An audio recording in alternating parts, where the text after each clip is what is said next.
Hello, hello, hello, everyone. Good evening. Good to see everybody. Linda, number one girlfriend, you number one. All right. And Summer's Angel, number two. There we go, girl. You go. Absolutely. That is beautiful. Absolutely beautiful. And Patty Allen, number three. Hello, PG and chat. Prayers and love to you and everyone. Prayers and love back to all of you too.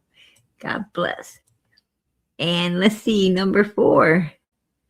Oh, Pamela. All right. There we go. Hello, everyone. Much love. Oh, love and prayers for everyone, including little Summer. Amen. I appreciate that. I appreciate that. God bless. All right, Texas Blue 22. How you doing tonight, Carrie? Good to see you, girlfriend. Let's see who else is in here. Oh, I appreciate that, Carrie. I absolutely appreciate it.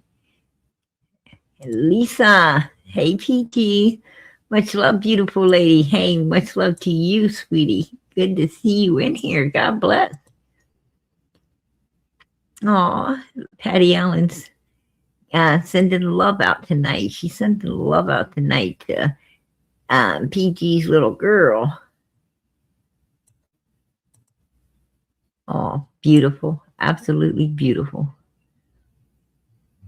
Hey, Phoebe, how you doing, sweetie? What's up, my girlfriend? Good to see you in here. Leslie, Ruby. Let's see who else is in here tonight. Cool Gamer. There's Cool Gamer, the legendary. Pauline. Hey, Granny's in here. Granny's in here. Let's see who else. Brad. Oh, girlfriend. There we go.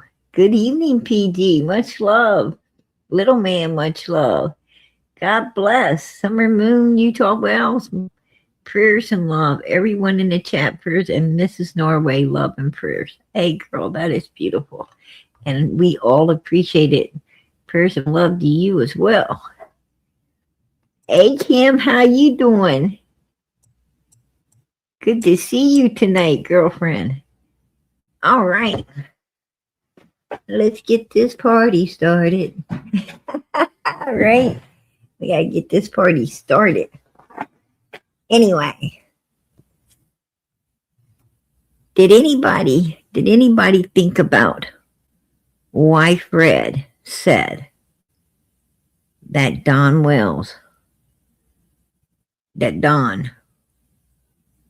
would effing understand the tricycle being took?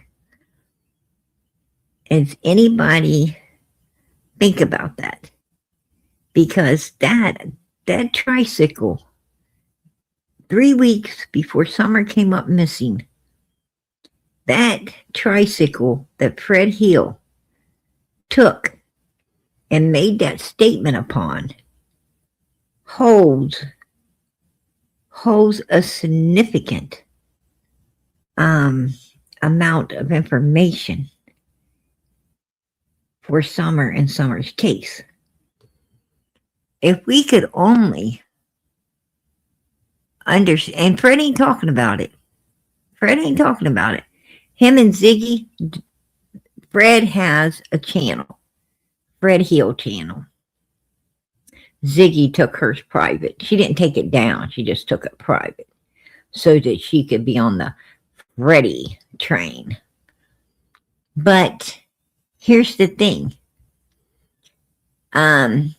She must have felt like people gave her enough. You know, they're not really giving anymore. So she opened a Freddie channel, probably thinking, that the women out here will give more to a man. Because, right now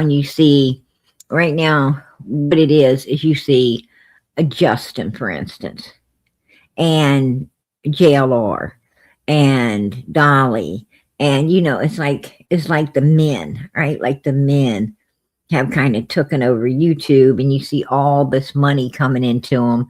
And Ziggy thinks that it's because, women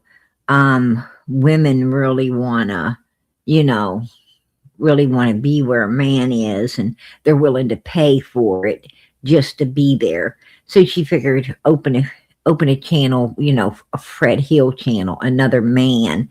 And she was thinking it'll probably bring in all the money like that, because um in Ziggy's mind, she believes that women are desperate and hard up, and willing to willing to pay, um to get a little bit of attention, you know from a man, even if it's for only a few seconds, to be called darling or sweetheart, or whatever.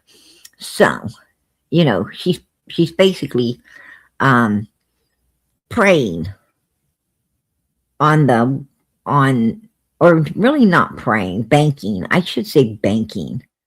She's really banking on women being weak minded and desperate, you know, for some man's attention. And she thinks that's what's in all these, in JLR's chat, and what's in Dolly's chat, and what's you know in all of these male the male figures right now, who's seems to be um ex- kind of exploding out here on YouTube, um with um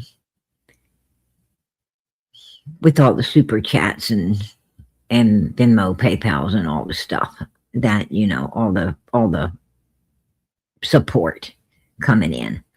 And so she thinks that you know all these people will open their pocketbooks up to Fred before they will her, being a woman.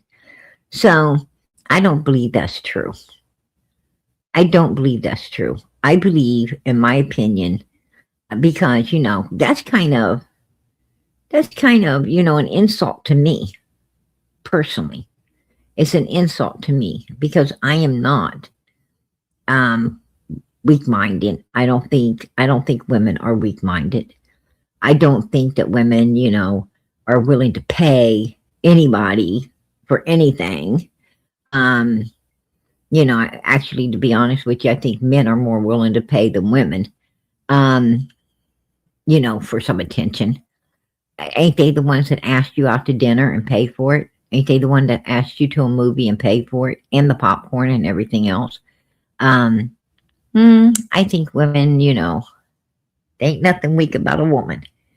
Uh, she seems to be, when she goes out on a date, it's all gain and no loss for her. So, I think Ziggy's got it backwards, and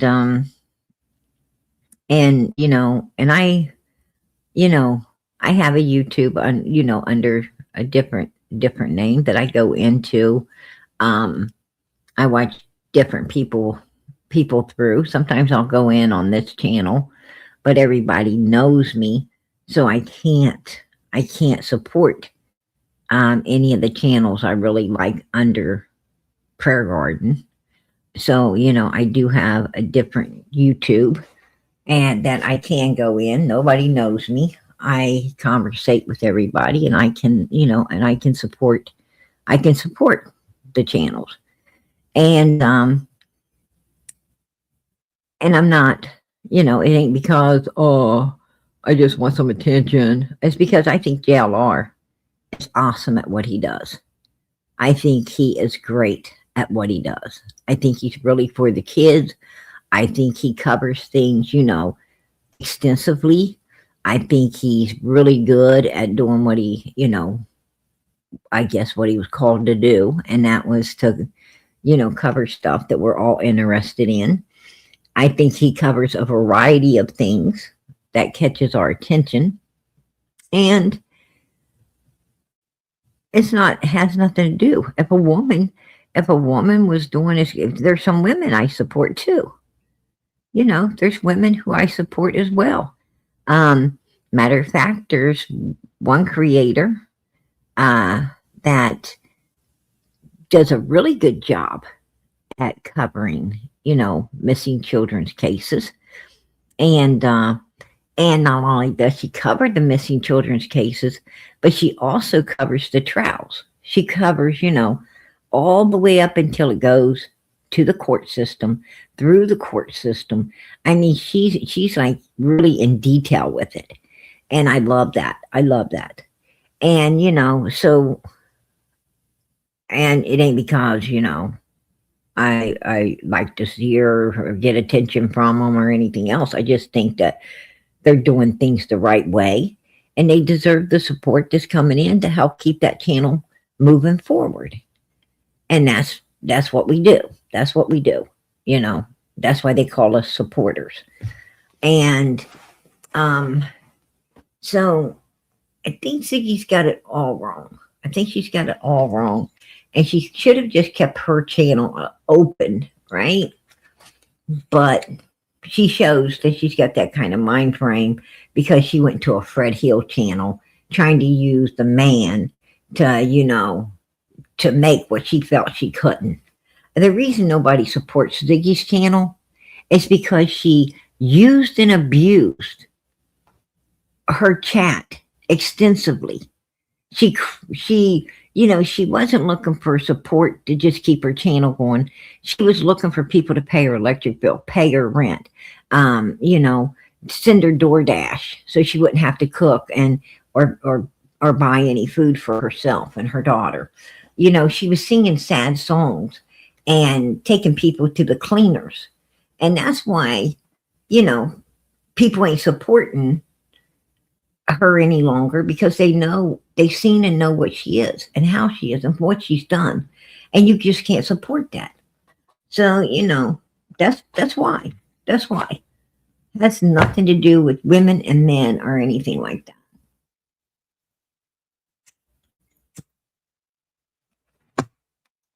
But there's always people out there seeking to try, to think that humans are weak and they can prey on them. I don't think so. I don't think so. I think we should give humans a lot more damn credit for being a lot smarter than what people think we are, right? We're a hell of a lot smarter than what people think we are. We can, we didn't make it this far in life without some smartigans, right? We had to have smartigans to get this far. So, that just proves we're way smarter than people give us credit for. Just saying. And we're paying our bills.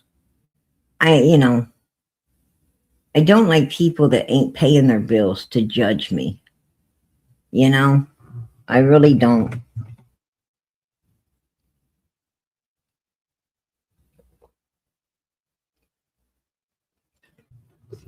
Or my mental capacity.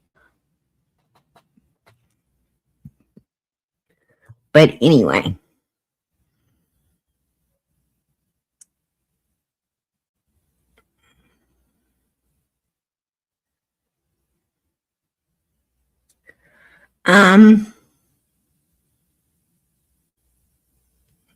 Well, Huckabee, who someone was yesterday doesn't mean that's who they are today. And to be honest with you, I don't know both sides of the story. And I'm not going to judge JLR on one side, on one side of a story. I'm not going to do it, because you know what? I've had a lot of people judge me, and you probably had a lot of people judge you with just one side of somebody's story. But there was two sides. There was your side too. And they didn't know your side. And you really wasn't the one in the wrong. But everybody thought you was because they listened to that one-sided story instead of both sides. And I'm not going to do that. I'm not going to do that because I know how that feels. I know exactly how it feels. I have had people lie, judge and lie on me and say things to make people hate on me, and it was hating on me for no reason. And how do I know this? Because finally when the person was able to see through the evil human that was saying all of this bad stuff about PG, they finally, met me here, met me there, and said, you know what? I totally hated you because of what someone was always saying about you. And then I got to know you. And I knew that it was all lies. It was all lies. And I'm sorry for feeling that way. I'm sorry for believing everything they said and not getting both sides of the story, or not getting to know you myself to see if what they were saying was true. And it happens all the time. And I'm not going to judge anyone when I haven't got both sides. I'm not going to just sit there and, do that. Now, JLR said we don't need to protect him because there's nothing to protect him against. And I do know from not personal experience, but from experience, that when someone goes and gets a nose job, it actually blacks both your eyes, just like the picture she showed everybody. Getting a nose job does that. So how do you know she didn't get a nose job and then accuse him of the damage that nose job done? I don't know. I don't know the truth on it. And I'm not going to be judging people. And if you got a problem with that, you don't have to be here, sweetheart. You don't have to be here. But I will not judge anybody. God is the judge of all. That's not my job, it's his. And until I know the whole truth, which is both sides, the whole truth, I'm not going to dislike someone for no reason. I seen the pictures, but I know that a nose job is consistent to the picture she showed. I could go tomorrow and get a nose job. Maybe I'd like to have my nose a little more smaller. So I decide to go have it broken, and more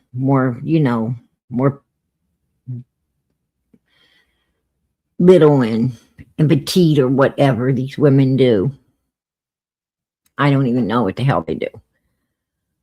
I'm happy with my nose, right? I'm happy. And I don't plan on getting no nose jobs. I'm happy.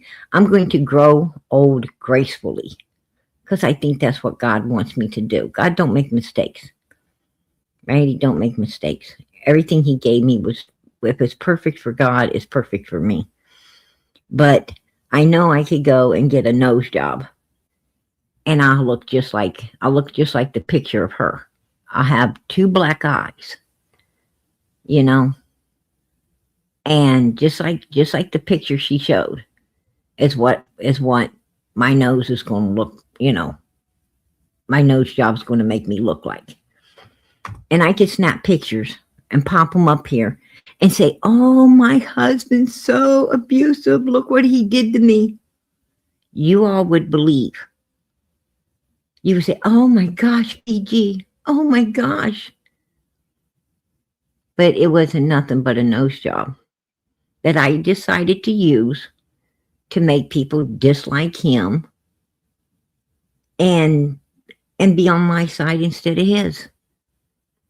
You know, how evil is he? You know, you don't do that. You don't do that. And people would be disliking him for what? For a lie, for no reason. And they ain't getting his side of the story. They're not getting his side of the story. They just have mine. Right? They chose to believe PG. You know, I wouldn't do that to a man. I wouldn't do that to a man. If I popped a picture up, you can bet your ass. I'd let you know.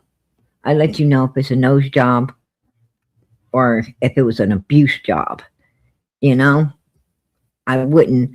I mean, they would be all the court records and he said, she said. I mean, I would put it all out. I would put out what he's saying too, because you know, when you're going into, when you're taking somebody to court for abuse, you got the records of what they're saying, and you got the records of what you're saying. What I'm saying is, my lawyer has a full report of what's coming from the other side. And that full report I have rights to, because I'm the one paying for everything. So I have rights to all of that. And I can get papers. I can get, you know, I can get the documents of you know, what my spouse would be saying. And I would be able to show you what the other side is saying. You know, she's not showing you. She's not showing you. So I don't, you know, I just don't trust people. Like I said, every last one of us, there ain't one of us here today that has not been lied on and fucked over by somebody. And that's the truth. And we know how it feels. And we didn't get to tell our story. We just got hated on for no reason. For no damn reason. Because some ugly human being decided that they wanted to smile in our face and spread bullshit behind our back. And make people hate us for no cause. And you know something?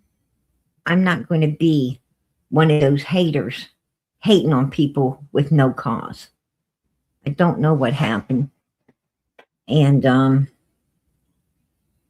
not here to discuss, you know, JLR or his business. It's not, you know, it's not my business. But I do love him, and I do love the content he puts out, and I do love the way he handles everything that he's able to handle. That's just the truth.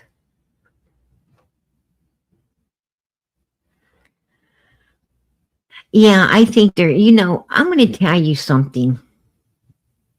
I was on TikTok.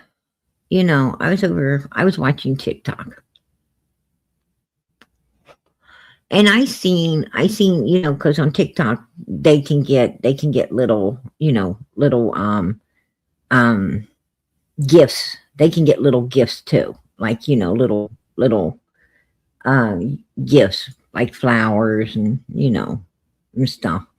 Anyway, it's not really flowers. The flowers are generated into tips. You buy the flowers, the person gets the money. And these people are just so ugly. They're just so mother freaking ugly. They don't want to see no one get anything, you know. You'd be surprised at how many people are envious of someone, you know, like JLR makes, you know, he makes a lot. He gets a lot of support. He makes a lot. And, you know, I say good for him. I say he deserves it. He deserves it. He works hard as hell at what he does. And he deserves it. But people are jealous of him. They're jealous of him because, you know, he's went huge. He's went, you know, big. 10, 20, 30,000 people watching him at a time. And, and a lot of people interested in everything that he's saying. And, he's just, he's gotten bigger than life and kind of Hollywood style out here in the YouTube world. And I say, hey, he deserves everything he gets because he worked hard to get where he is. And people want to destroy that. People want to destroy it out of pure hatred and jealousy because they can't be JLR. They can't be him. And therefore they just, if here's my thing. Why stop everybody from getting, why stop everyone from getting stuff? Because you're just going to stop yourself from getting too, right? You're just going to, like, if somebody puts a prize up, and people start complaining about this should only go to, members only. It shouldn't be going to everybody. It should be going to members only. Well, the members only who had just as good a chance to get it, now nobody has a chance because it's become a problem and there's be no prizes anymore. Why do that? Why, I have been to baby showers. Put a 1 in the chat if you've been to baby showers like this. I'm going to tell you about a few baby showers I've been to. You know how they play the games, the different games, and then you guess, like, what the belly's going to measure of the mother. You have the little baby shower bingo game, and there's all these different games, the dirty diaper game, and you guys know all about baby showers, right? And and then there's who can find the baby the fastest in the ice cube, right? Who can melt the ice cube quicker and get the baby out. The first one to get the baby out wins a prize.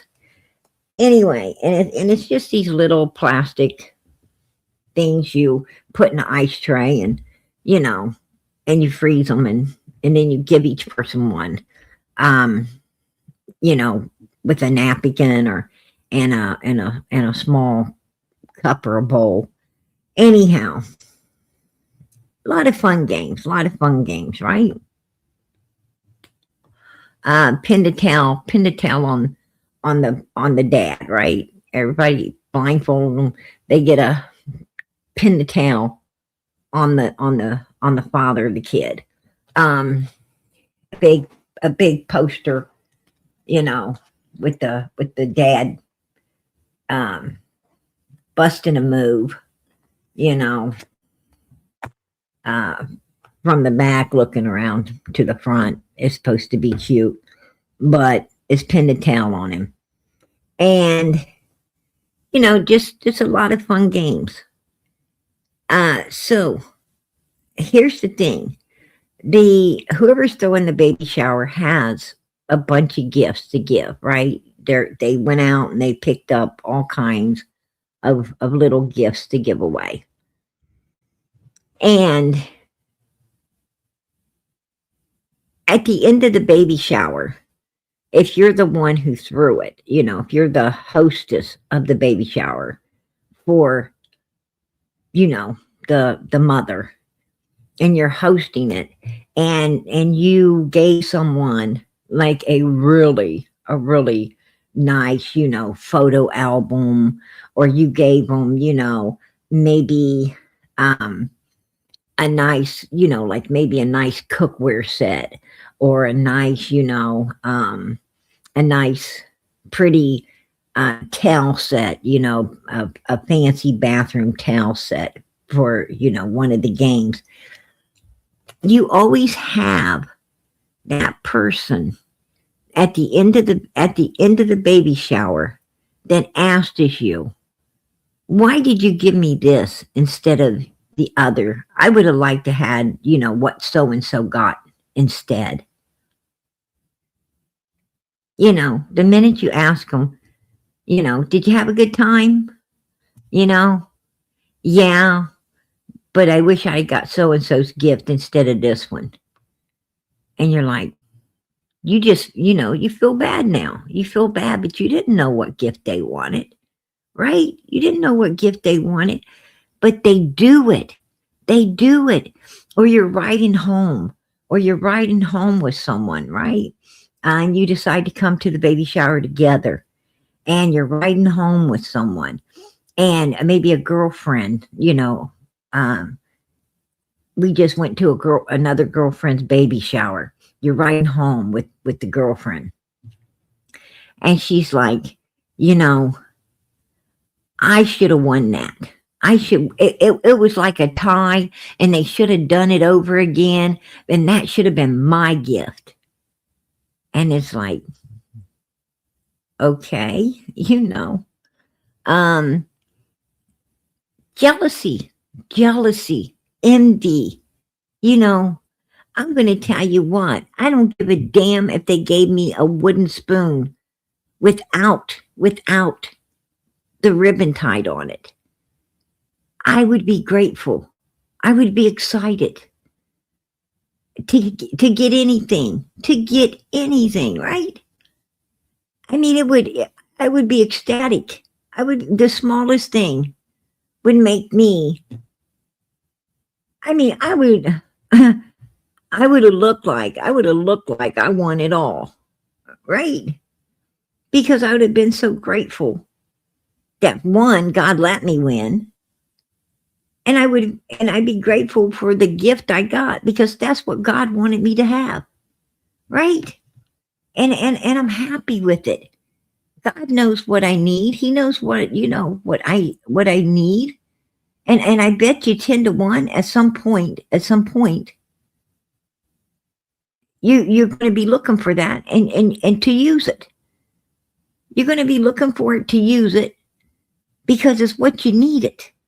And these people, they just don't trust in God enough. You know, whatever gift you got, God knew you should have been thankful that you even won, because there's people there that didn't win anything. And they was just happy playing the games and being there. I've been that one too. I've been that one. I went to baby showers. I didn't win nothing. But I had a lot of fun trying. A lot of fun spending time with my girlfriend, spending time with people that I, you know, and it's memories that'll last forever. That was my gift, was the memories, you know, and I still laugh. I still laugh with people about, you know, about stupid, silly things that we did at this person's baby shower or that person's baby shower, or, you know, this person's birthday and that person's birthday, and, you know, just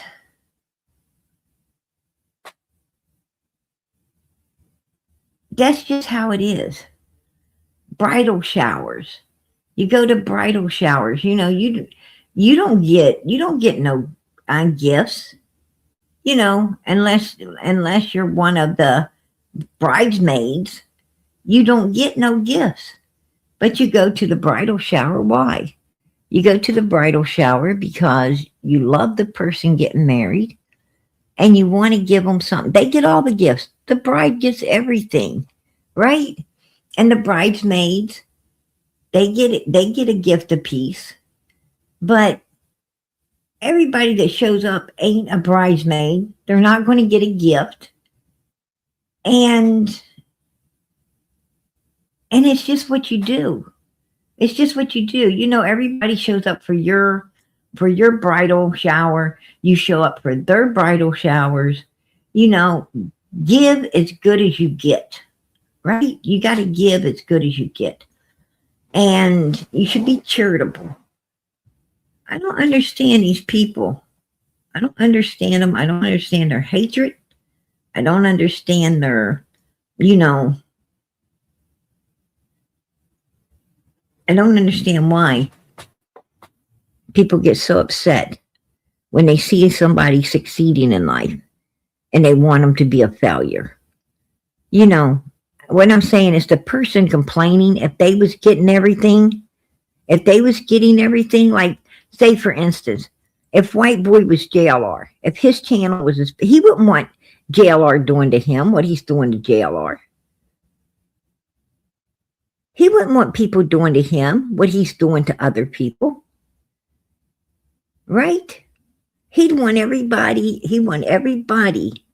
to be happy for him. You know, as long as he's getting it all, it's okay. But if somebody else gets it, then it's not. That's bullshit.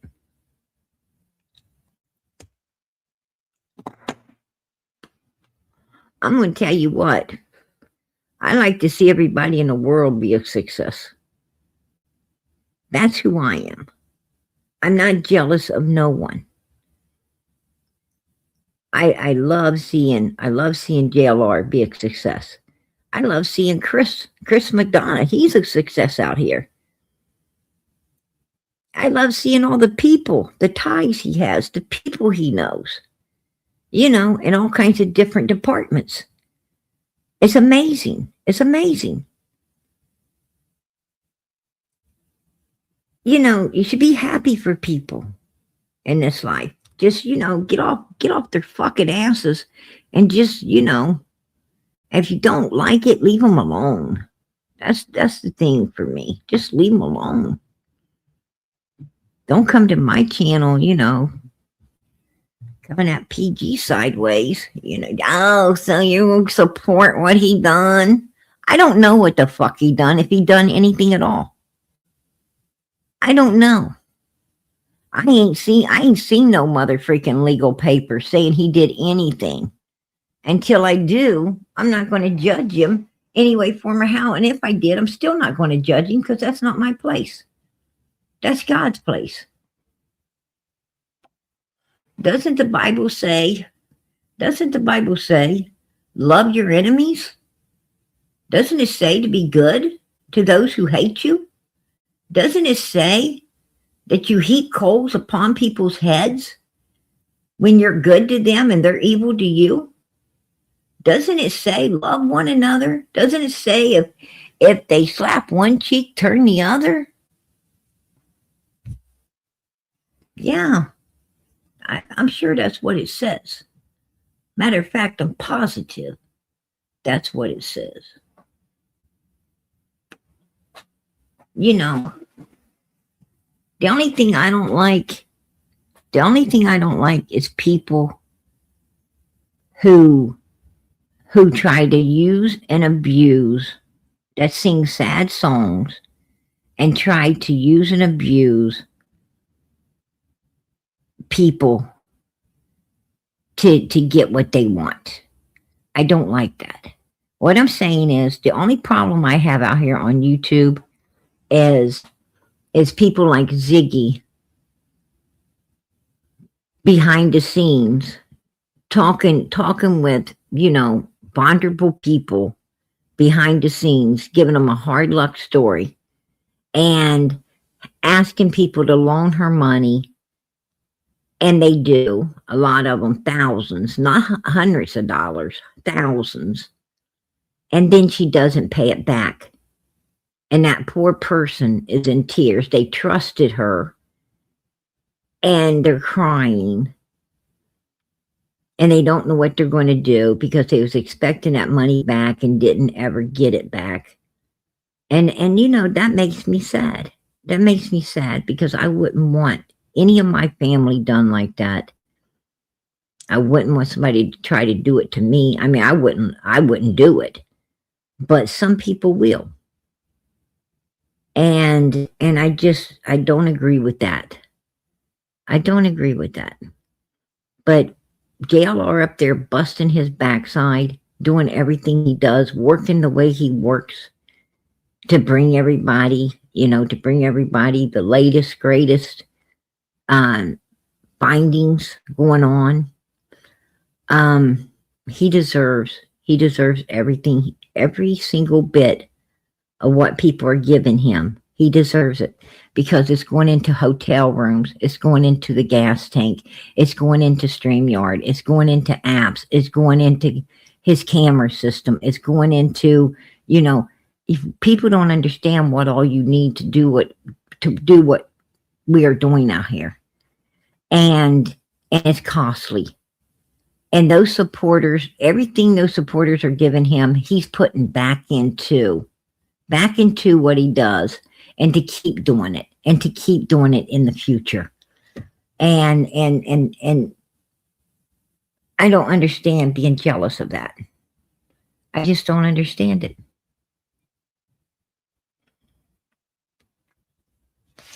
If you're doing what's right in the sight of God, you deserve all the support you get.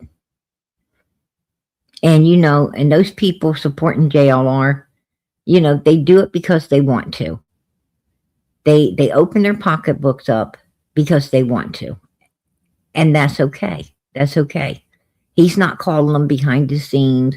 He's not swindling them. He's not doing none of that. He's not asking for anything. They just give it to him. They just, they want to help, and they do. And there's nothing wrong with that. God bless him. God bless him. That's how I feel about it. And everybody really needs to just get off his ass. They need to get off his ass. Leave him alone. I would hate for people to be hating on me for no reason, which I had that. When I first came out here, I had that. I had people hating on me for no reason. I had people judging me. People were out here judging me that didn't even know me. They didn't get to know me. They just wanted to judge me. They just wanted to hate me. They just wanted to dislike me. And I don't know why. I didn't know why. I done nothing to nobody. I was just trying to help a innocent little missing girl. And, these people act like, I was some all upset, raging, cray out here just because I couldn't take Donnie from Candace. Oh, PG couldn't take Donnie from Candace. So that's the reason she's out here talking about Summer. No, that was all lies. And a lot of people, oh, she just wanted Donnie's D, excuse me? What the fuck? That's just evil. That's just nasty. These people didn't even know me. And they were judging me. And they was judging me off of lies. All I wanted to do is help find this little girl.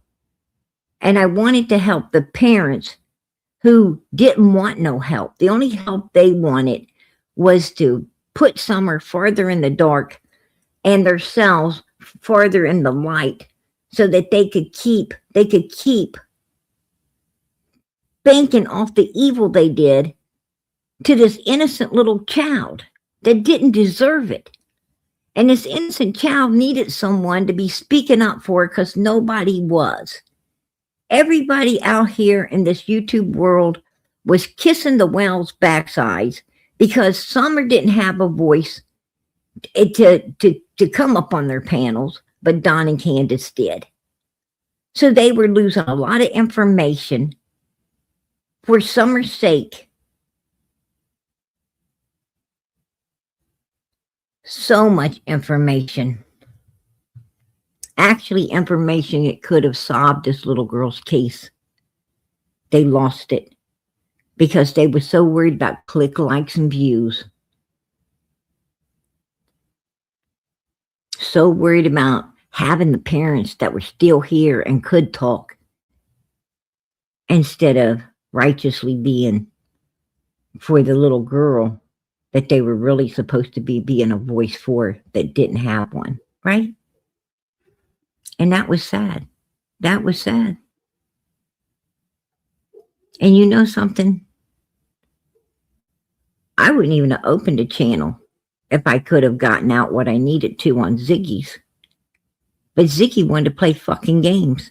She wanted to let people attack me every night. I felt like a ninja up there on her panel, having to stand up and protect myself against a fucking big old crowd, a big old crowd of evildoers that wanted to come up on that panel and say ugly stuff to me, mean stuff to me. And a lot of them people up there was creators, other creators, being mean as hell to me. And they were supposed to be a voice for the voiceless too, just like Ziggy. But you know what they was a voice for? There was a voice of bullshit for click, likes, and views. There was a voice for the dollar, not the child. They wanted to talk about the child because the child was the way they made their money. And that was bullshit. They didn't want to hear anything that could help Summer. They didn't want to, band together for Summer's sake and figure out what happened to her. They didn't want to will Don and Candace in and get them to slip up in order to help Summer's case be solved. They didn't want to do a damn thing but hate on everybody else.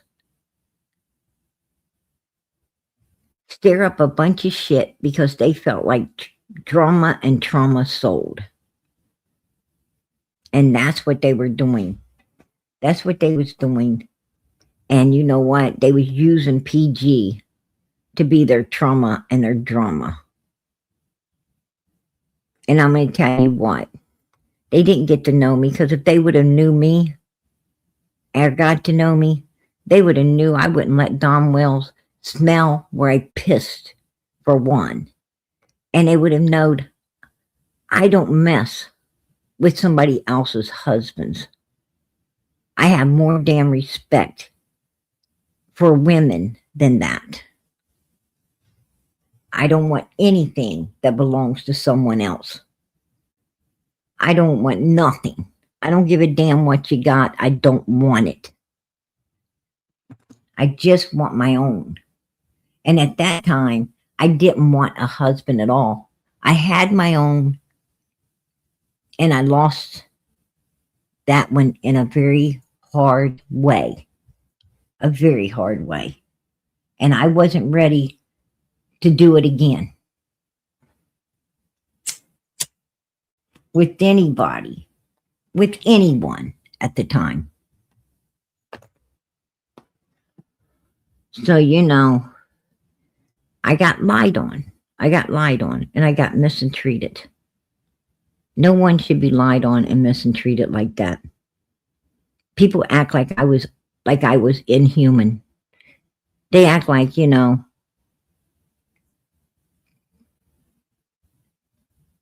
act like I had no feelings. That they could just abuse me, say stuff and abuse me however the fuck they wanted to. And it was okay. It wasn't okay.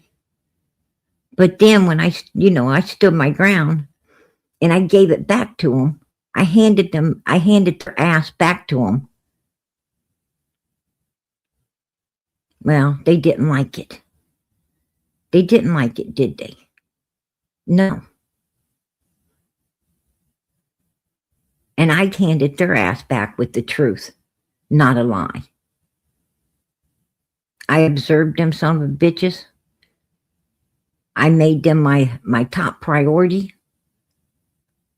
Learned everything I could that was honest and truthful.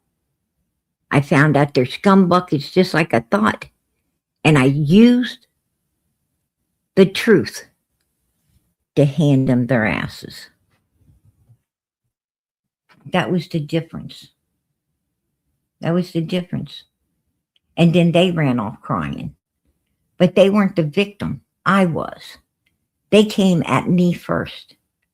They gave me no choice but to stand up and defend myself. And it was, It was a horrible thing because I didn't want to have to stand up and defend myself. I shouldn't have had to stand up and defend myself. I done nothing to nobody to cause that, to cause something like that to even happen. When I came out here, I thought that people were going to be my friend. I thought they was going to welcome me. I thought that they were true to their word. I thought they were good people, working for being voices for the voiceless. I found out that those motherfuckers were pure evil. It didn't take me long. It didn't take me long at all to figure out who and what the hell they were. And I didn't like it. And that wasn't me. That wasn't me. Hey, beep, beep. I appreciate that, PG. You're right. No one should judge anyone else besides themselves. Exactly.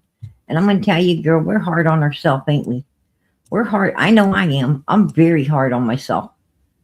I am very, very hard on my own self. Absolutely.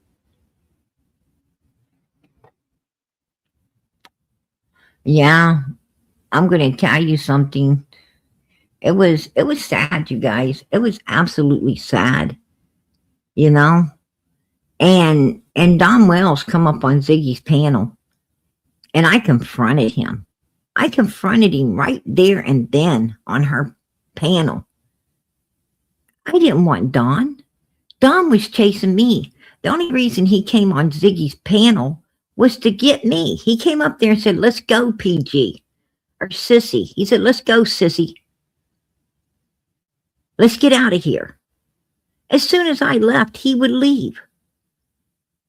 I told him no.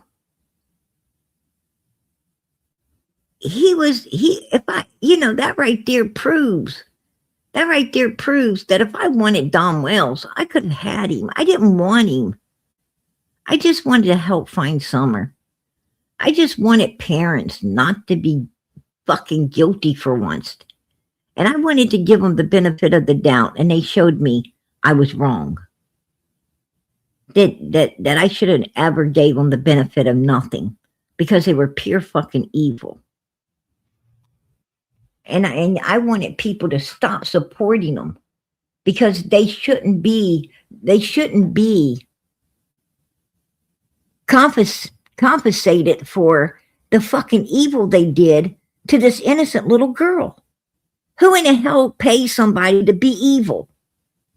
When did we start supporting criminals? Paying them to fucking do evil. I don't know. I was totally surprised.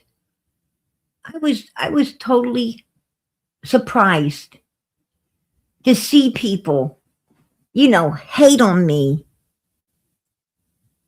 and want to support two evil fucks, number one suspects in their own missing daughter's case.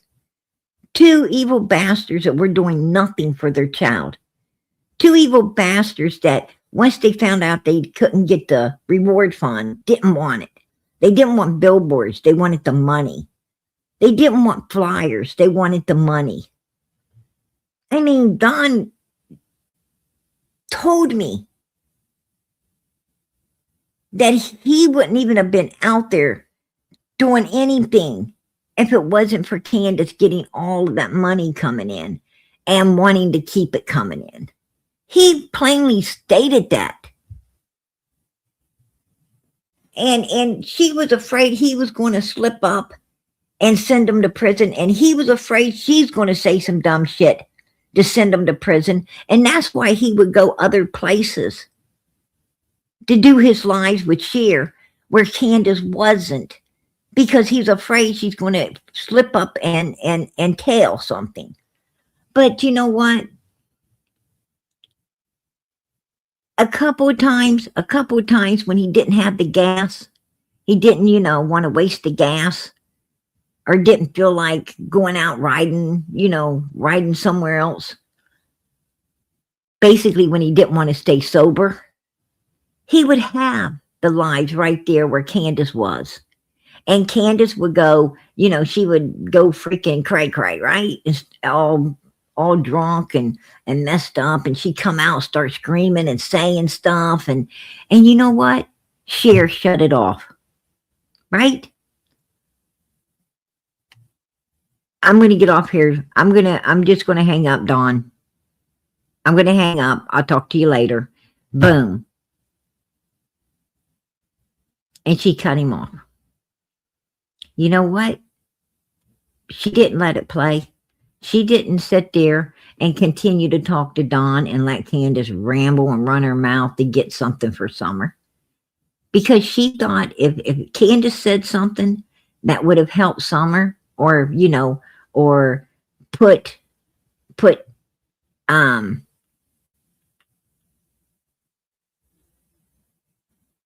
Summer's case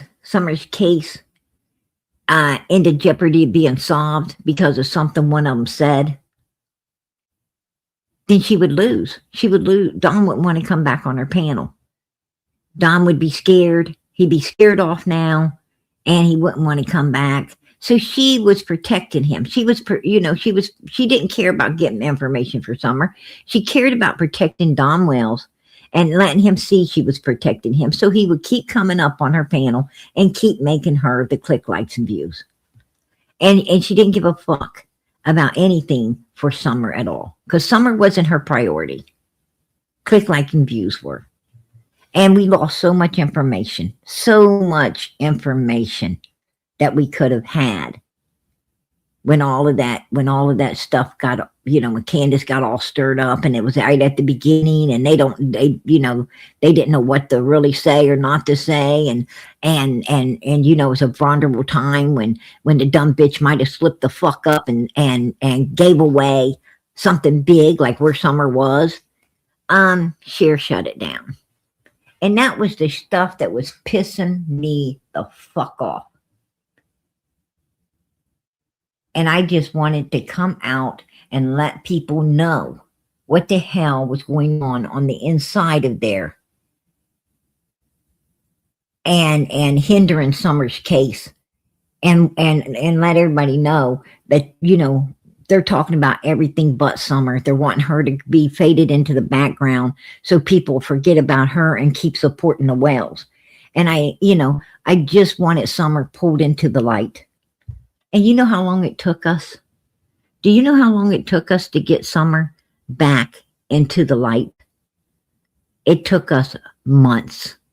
It took us months and months and months to get Summer. We had to have her picture up here every single night for damn near a year to get her pulled back into the light and labeled the victim who's supposed to be in the spotlight, not two motherfucking suspects in her case. It took a long time. A long time. You had all these people going around the mulberry bush because it was content.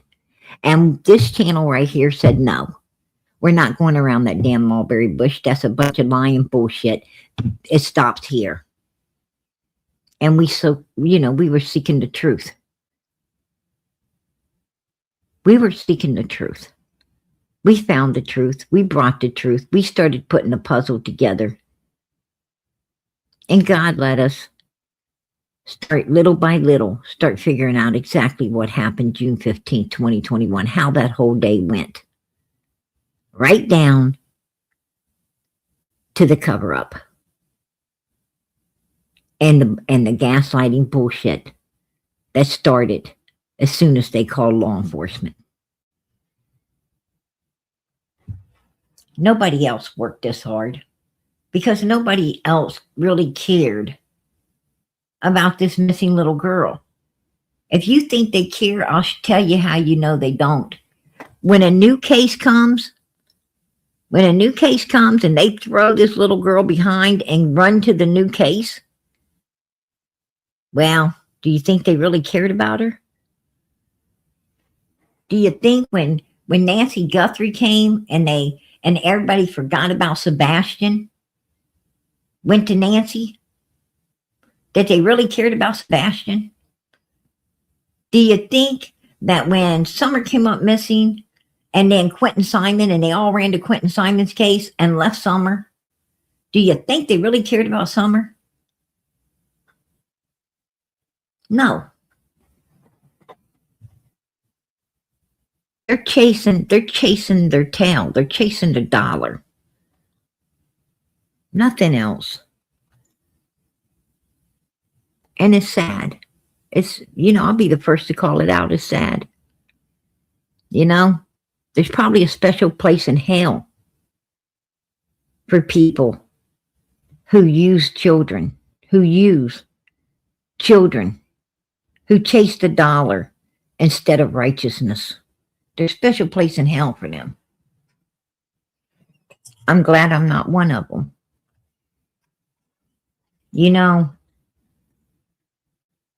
God made all of our hearts big enough to love everyone, didn't he? Didn't he make your heart big enough to love everyone? Like, you don't have to love someone. You can love everyone. You got a big heart. Just like you don't have to talk to someone. You could talk to everyone if you want to. You could talk to the whole world. God allowed you to have no limitations on love, kindness, caring. He gave you no limitations on how many people you could care about. No limitations. Well, he also gave you no limitations on how many children you could cover out here. He gave you no limitations on, why you got to just cover Nancy Guthrie. Why can't you cover her and Sebastian? Why can't you cover all of these kids? Why can't you cover, all of them? There's plenty of room out here to cover all of them. You don't need to cover just one. I done Summer's case plus Quentin's.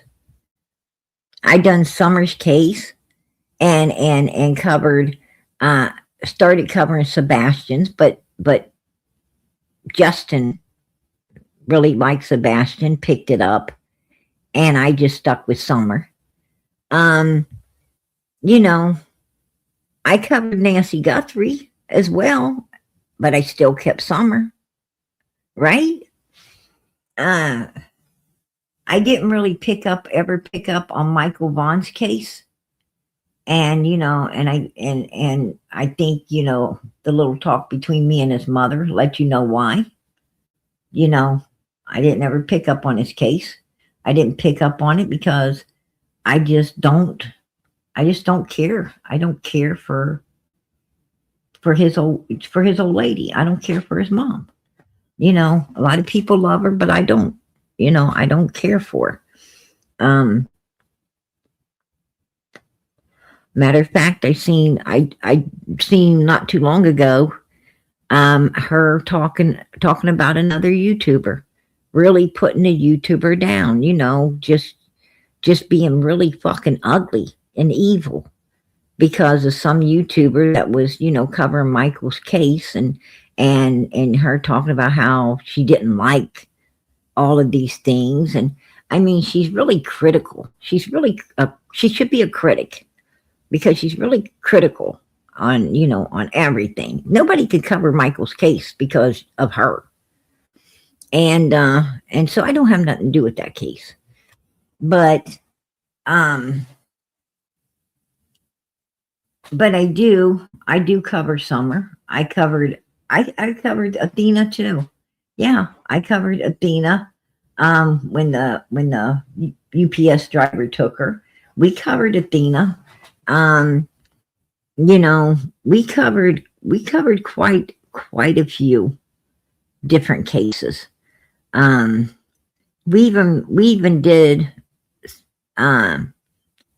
even did Southern County's law enforcement's job, right? We even did their job. We had a dad and mom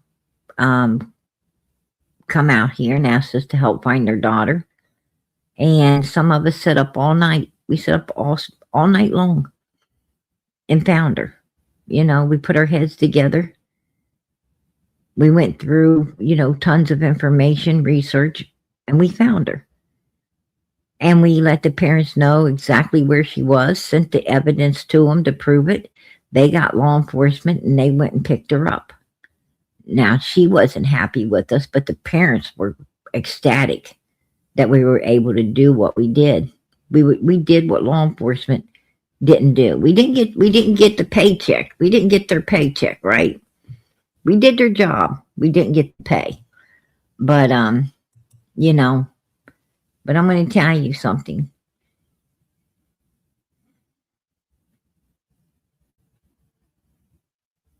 It was worth it was worth losing a night's sleep to bring a little girl home so her parents could rest easy. We lost one night's sleep. They lost many nights. Right? And it was worth it. It was worth every second we spent doing what we do. You know. Hey, hey, John Deere, I appreciate that. I'm getting more together, PG. Hey, I appreciate that. Absolutely. I definitely appreciate it. I wanted to tell you guys something. Um, oh, absolutely. Absolutely. We appreciate the support over here. You better believe PG appreciates the support. God knows I do. Especially now that I've got a baby, right? Now that I got a baby. I didn't know how expensive babies were. I must have forgot. But they're very, very expensive. So I appreciate you guys. I appreciate the support. I appreciate you guys, helping out to keep this channel running. When you help keep this channel running, you do not know how much that helps PG. And I am grateful. I am grateful. I'm grateful for every dime, nickel, and penny. And that's the truth. That's the truth. And trust me,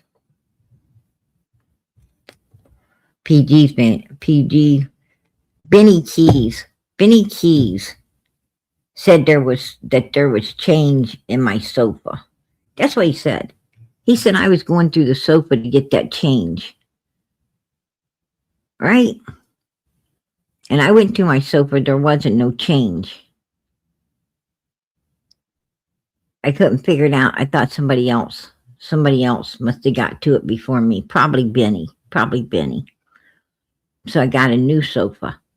And as soon as it came in the door, I was looking through it. Matter of fact, the delivery people asked me what I was looking for. I told them my change.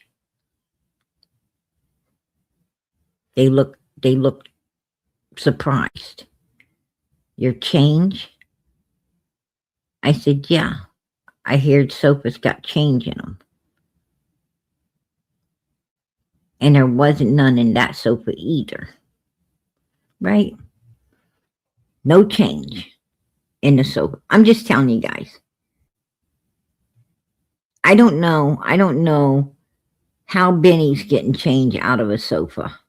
I don't know why he thinks everybody's sofa's got change, when it must just be his. It must be just his sofa.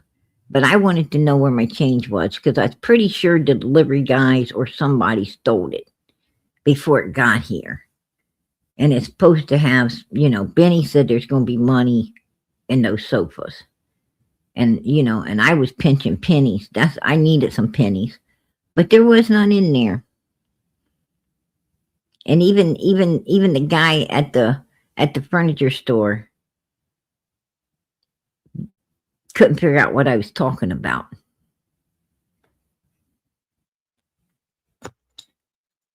I had them all confused. I had myself confused. I'm like, there ain't no change in the damn sofa. Yeah. Benny lies. Benny lies. He's a liar. That's all I can say. My baby's daddy is a liar. A big liar, too. He said I could get enough out of the sofa to buy a pack of cigarettes. Motherfucker, there wasn't no money in the sofa. None. You must be going to every furniture store in the world and stealing all the change, Benny, if there's any change in there. You must be carrying one of them mother freaking one of them weird vacuum cleaners. What is it called? A dust buster? For you, it's a change buster. You going around sticking it down in some people's sofas, getting all the change out. Then when their sofa comes, there's no change. The only person getting a pack of cigarettes is you. And you don't even share them either. Tell the people how you don't share them. You don't even share them. You ain't ever offered me one. Right? 9 months, hard labor, everything. And you didn't even give me a cigarette. You don't pay no child support. That's what I'm talking about. That's what I'm talking about. Little man is so disappointed.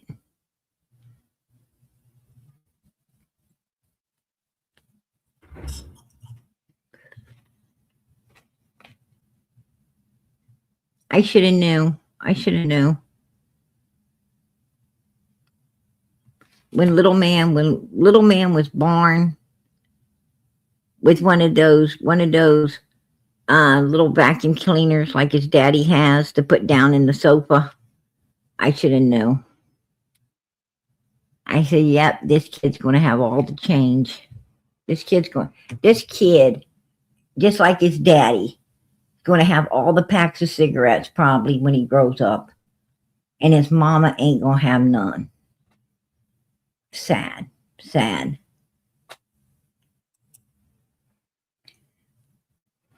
Right? Ain't no change in your sofa too. That's what I'm talking about. Benny's a liar. Yeah. He's a straight liar. There's no change in the sofas, you guys.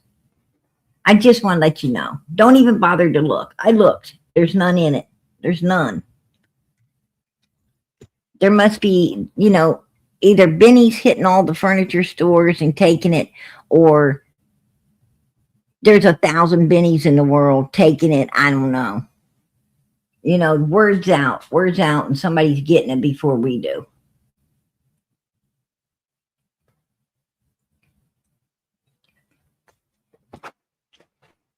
I didn't know till Benny told me. I thought I was going to get something for free.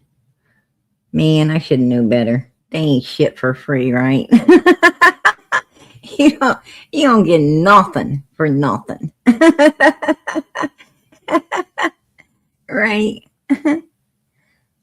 I'm going to tell you something. There's a little old man went to the store, and they owed him 3 cents.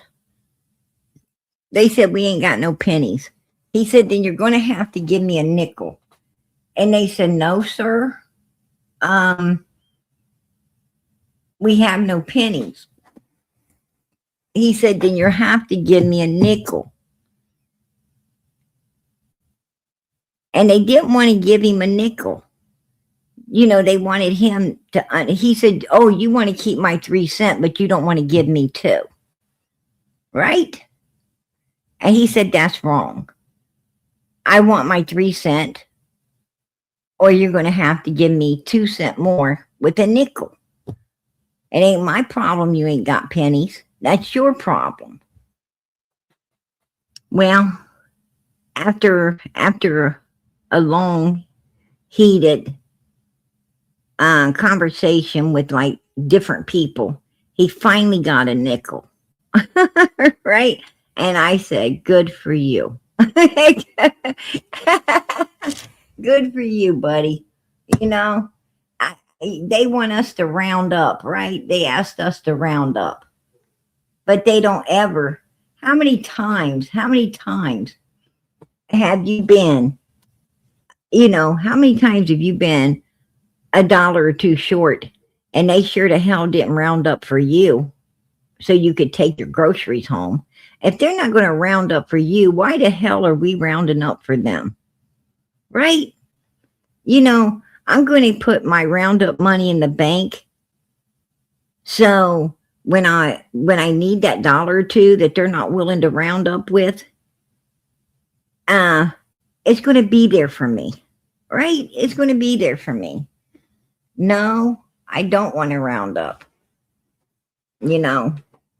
I want to, round off to exactly what I owe you and get the rest of my money back. That's what I want to do. I might need that extra freaking 90 cent. I might need that 85 cent. I might need that. That money adds up. You round up 10 times. Hell, that's damn near $10, right? That's damn near $10. That's more. That's more than a couple of dollars they wasn't willing to round up with. It's like, heck no. You kidding me?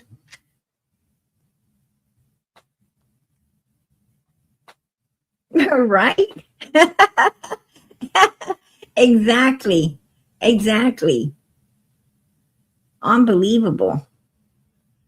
That is absolutely unbelievable. I'm going to tell you something. And you got some people that do some really weird things. You got some people that do really weird stuff.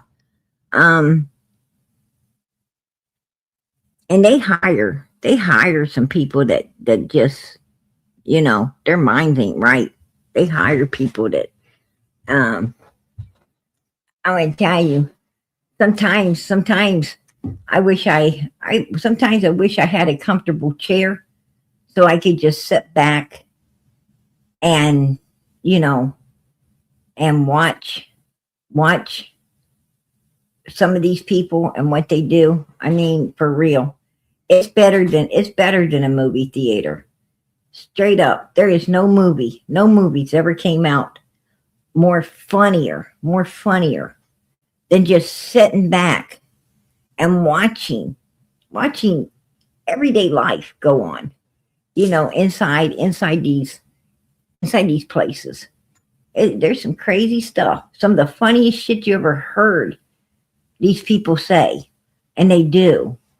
And and I promise you, 99.9% of the time I choose to laugh at everything. That 1%, it don't get me, it gets them. But most of the time, I just find people hilarious. No matter what they say, no matter what they do, I'm like this one lady, I don't know. I don't even know what her problem was. I do not know what her problem was. But she was, it was taking some time, ringing out. It was taking a little time. And I mean, she was just getting, like ugly. And I just had to start laughing. Then the cashier starts laughing, right?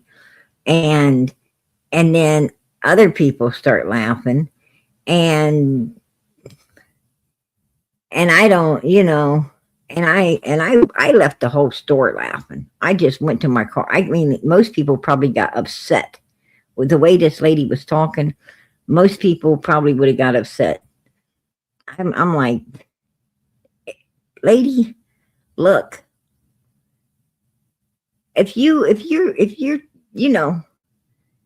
already being so ugly and evil and worked up and everything, I done got even with you. I got even with you the very second you started, running your mouth, saying ugly stuff. It's not my fault. Something happened up here with the register. The cashier don't know how to fix it. You know, she's trying to fix it. Probably going to have to call somebody to fix it. I don't know. You know, and you're acting like it's somebody's fault. You know, everybody's having to wait, right? We're all having to wait. Um, you know, just because I'm in the head of the line doesn't mean, you know, okay, let's all rechannel it on the one standing there. I mean, that's stupid. And I just thought it was the funniest fucking thing ever. You know, to hear this person, you know, blaming all this shit on poor PG when I had nothing to do with nothing. I mean, I could have been frustrated too, but the little girl, the little cashier was, you know, I was feeling sad for her because she was getting frustrated as well until I started cracking up. I mean, you should have heard a few things the woman called me, that said to me. Um,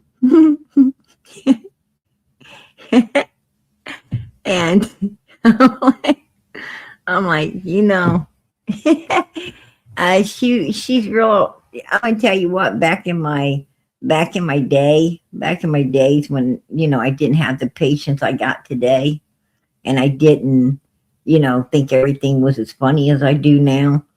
Um,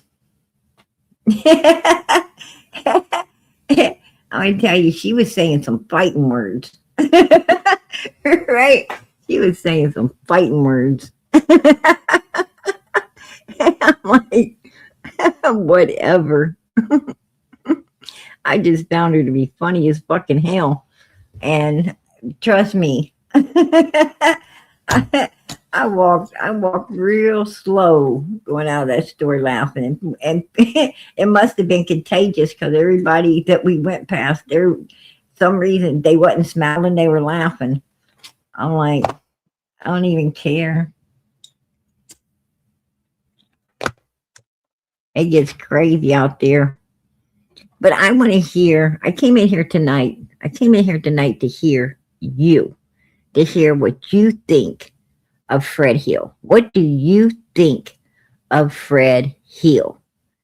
What do you think the bicycle meant at the bottom of Domwell's property? How did it get there?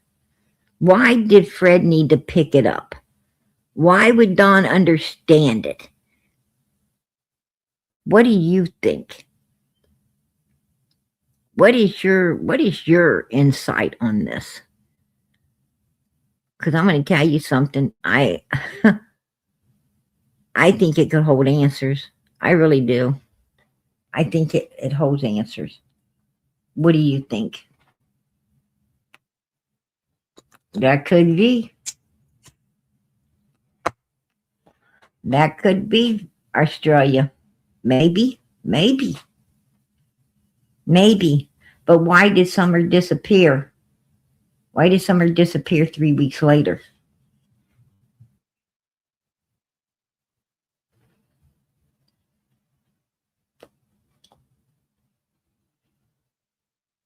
You think so? You think so? That could be. That could be. He just took it because it's there for the taking. Yeah, it could have. He could have nothing. It could have nothing to do with things. I don't know. Did you know Don gave him a truck? Don had given him a truck right around the same time that bicycle got took. Did you guys know that?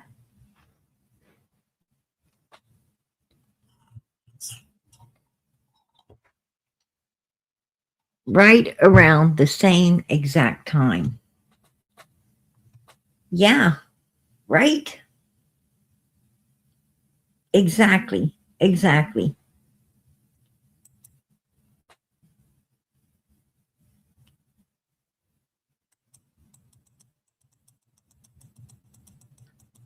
Let's see what. Let me go back here. Let me go back here, you guys. I'm going back.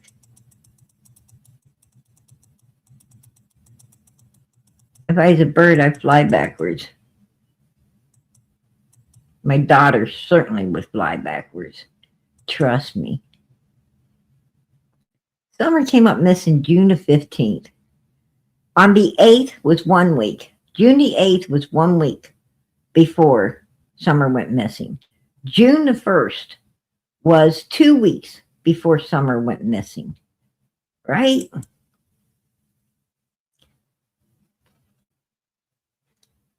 June the 25th was the week that he took the bicycle. Or not June, May. I'm sorry, May. May the 25th would have been when the bicycle came up missing. It would have been right there in the week, she said about 3 weeks before Summer went missing, which would have been the 25th.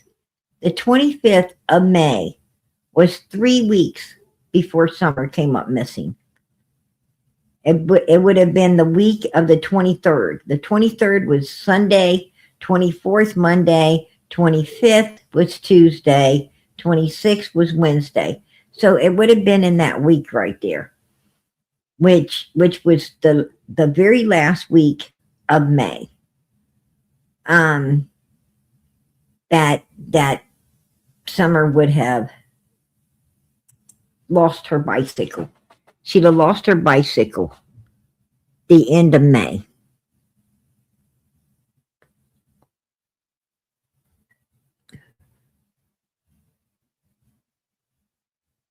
Right? I'm going to tell you. Put a 1. No, there isn't a good reason he should have took that bicycle. But to say Dawn, that Dawn will effing understand what it meant, tells me there was, it's like he told the girl he needed to get it. That he, just pull the effing car back up, pull the effing car backwards and stop so I can get this bicycle. I mean, he got rude. I mean, it's like he, it's there. I need to pick it up now before someone else gets it. So there was a meaning to it. There was a meaning to it.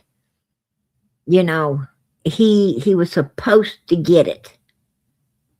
Somebody was supposed to check. Somebody off the hill was supposed to check. And it sounds like Dawn. Dawn was supposed to go look down there and to see if the bicycle's gone. Dawn was watching for that bicycle to be picked up. And the bicycle had a meaning. It had a meaning. You got to wonder what the meaning is. Oh no, he wasn't. That's the truth. That's the truth.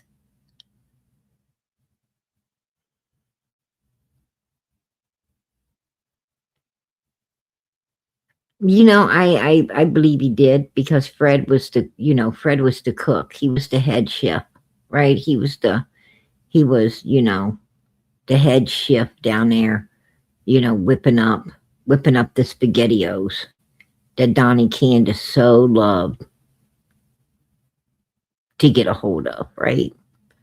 They so loved to go down there and get, just get bowls full of it, right?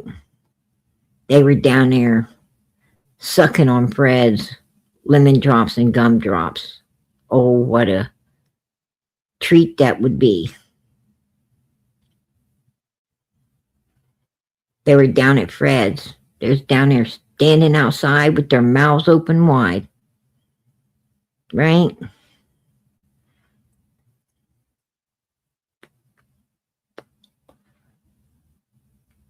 Candace was down there looking like a big Barney. She's down there looking like a big old Barney.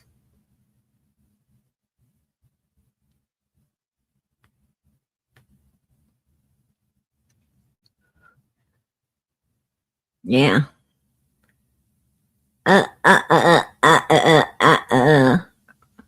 Right? That's what she's down there doing.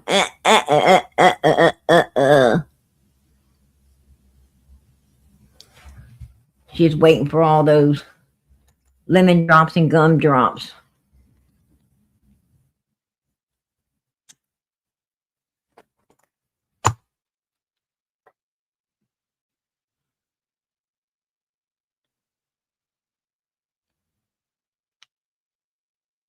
I'm gonna tell you what.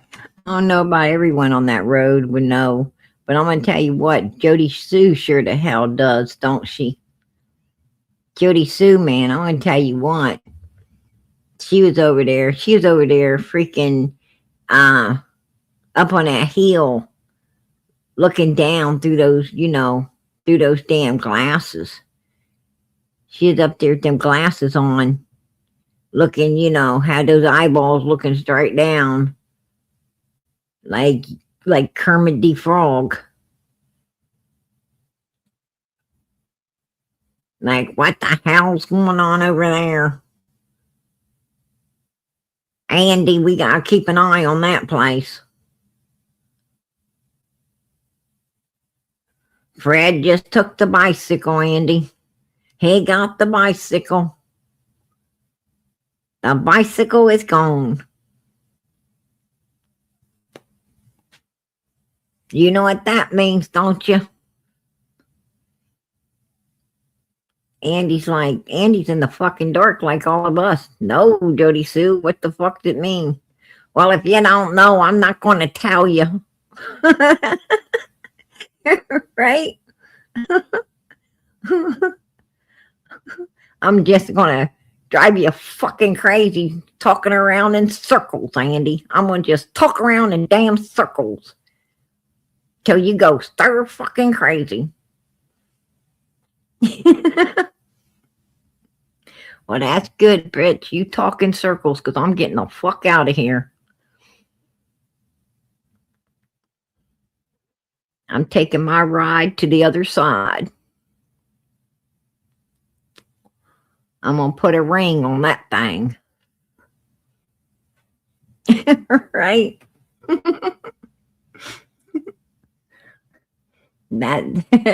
That's what was going down. That is exactly what was going down. No shit. That's real truth right there.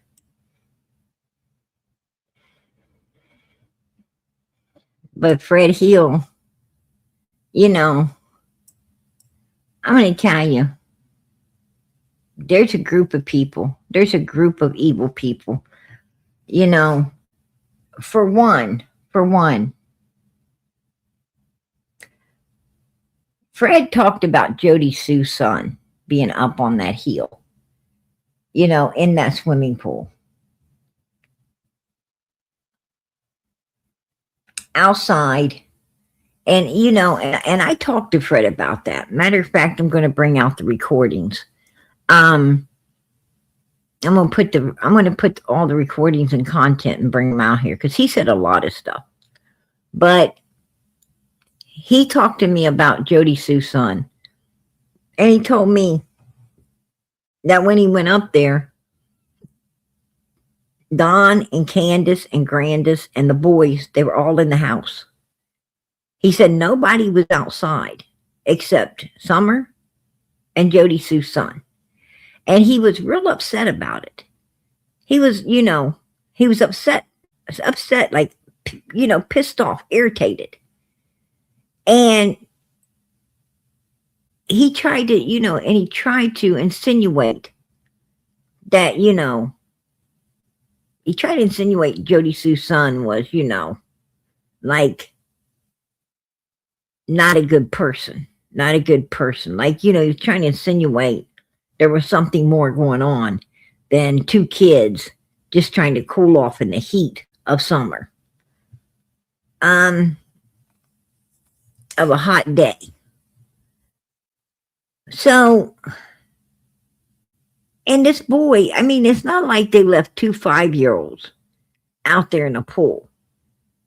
This young man was like 16, 17 years old. He was definitely old enough to keep an eye on a 5-year-old kid, right? I mean, I would think that a kid that old would be, would be safe to make sure nothing happens to a 5-year-old child.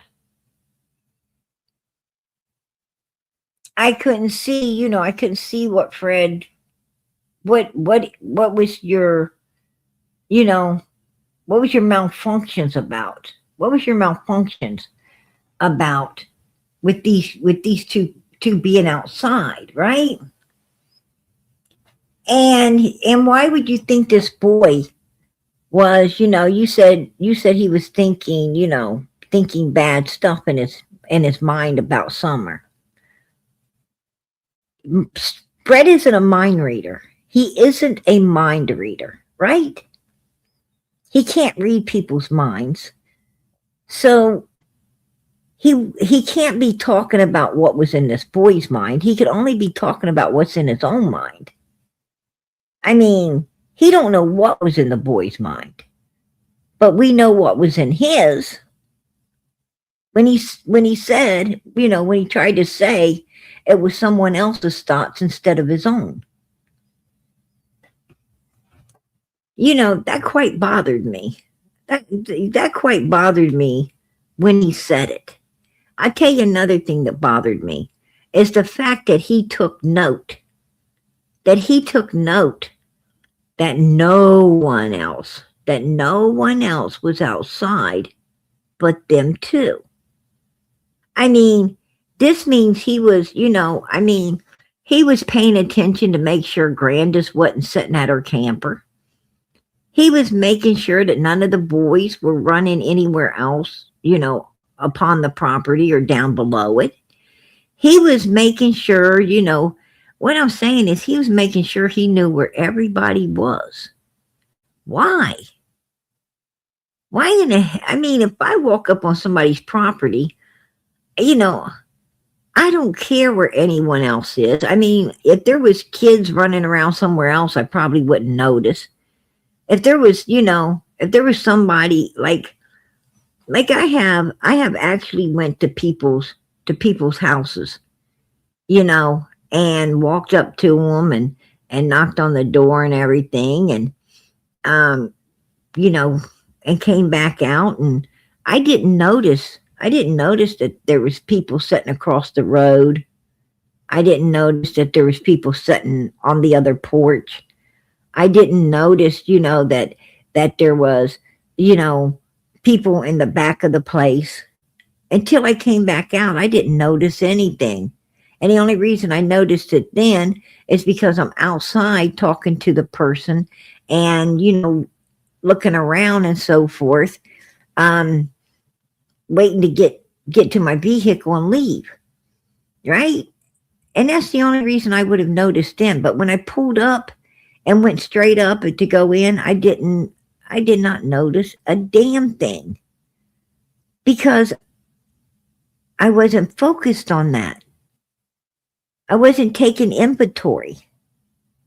I was going to visit somebody.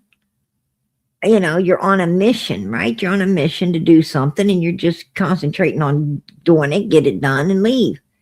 And, had the person not come out to talk with me, kind of follow me out and talking with me, I wouldn't have took note to nothing.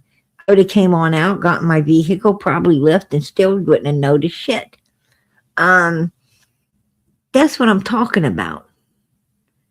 So Fred takes inventory. I mean inventory when he first gets there. Why didn't, when he came up, I probably wouldn't even have noticed them two being in the pool. I'd have probably came up and went straight to the door, knocked on it, to talk to Don or Candace or, whatever reason I was there. Maybe Grandma. I don't know why Fred was up there. He might have been visiting Grandma. I don't know. She had everybody in her camper, right? She had everybody in that camper, like Jose. And I heard nobody came on 110 that she wasn't pulling into the camper, including Allison. So, that must have been a job. But the point being, He noticed where everybody was. I don't think I would have noticed that. I wouldn't even have thought nothing of it. You know, why was he? And not like that, but that wasn't the first time he was there. He said he had been there before. Remember, he told everybody that he went up on 110 Ben Hill Road and looked through all the windows. Remember, he said he went up there being a peeping Tom? Said he was looking through all the windows and everything, and he finally went around to the basement. Now, why would you go around to the basement door? Why the hell would you go around to the basement door? If you're visiting somebody's, I don't go around to somebody's back door. I go to their front door unless they got a note. Unless they have a note on the front door that says come to the back door or the side door, then I don't go. I go to the front door, I knock. If no one answers, I leave. I don't go looking through windows and poking around their fucking house. That's weird. That's weird. I don't do it. But he said that he was peeping Tomming up there, went around to the basement, looked in the basement window, and seen all the kids laying on a mattress on the floor. Remember that? Put a one in the chat if you remember him saying he looked through that basement door and saw all of those kids laying in there on the floor on a mattress. That's, what the hell was he doing? What the fuck was he doing? That don't make no sense. And I mean, didn't him and Laura say they really didn't know Don and Candace? So why in the hell would you be at their basement door, all peeking in and shit? That's what I want to know. Yeah, and then he was giving out detailed description of what the kids look like and all the stuff. Yeah. Remember that? I mean, some weird shit stacking up on Fred, right? Out of his own mouth. This ain't our words. This is Fred's words. This is what Fred's saying. And, and it's like a lot of shit stacking up on him. Yeah, exactly. Right second to none, they all denied knowing each other. Every one of them, we don't know each other. We're not friends. We're like neighbor, acquaintances. I go over to Candace's all the time and let her take pictures of my boo-boos, and I take pictures of her boo-boos, and they run to the store, pick me up stuff, or if they need something, I pick it up, and I pull over there on my truck, and I saw Summer, acting like a brat because she wanted to get dried and she wanted to get dressed because she just got out of the shower with who that shouldn't even have been in a shower with her. She was crying and carrying on. She probably wasn't crying and carrying on about a towel and getting dressed. She's probably crying and carrying on because of what took place in that fucking shower as she finally got out of. And she wanted her mother or somebody to console her. Because that was some devastating shit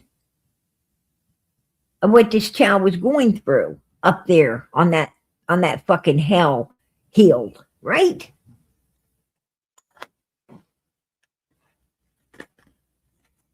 Did Jody Sue call 911?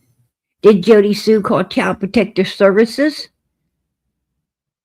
These people ain't taking care of their kids or some weird shit going on here? No. She called the kid a brat. The brat interrupted whatever the hell money-making deal she had going on with Candace. Candace must have been getting something from her. when the kid interrupted and slowed down the process. Right?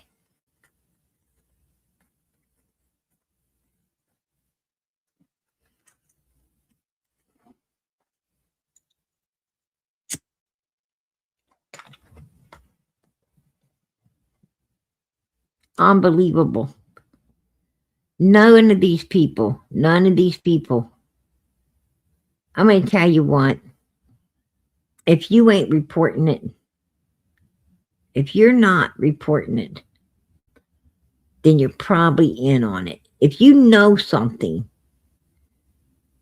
and you're not turning it in, you're the problem too. Right? You are the problem too. You're no better than the ones doing it if you're not doing it with them. That's my opinion.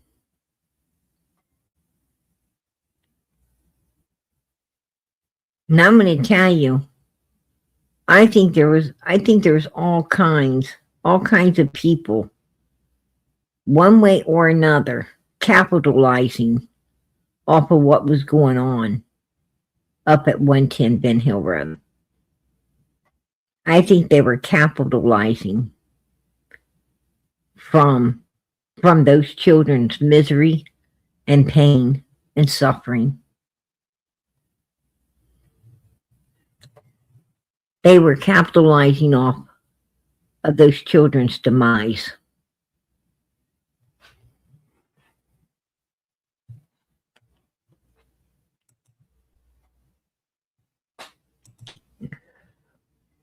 And, and this shit, let me tell you something. You can't make this shit up. You cannot make this shit up. What's coming out of their mouths? You can't make that shit up. Like Jody Sue, when she got so mad about the ring getting put on another thing, when Andy, took the best part of himself and gave it to another, the part that she wanted so much but couldn't keep.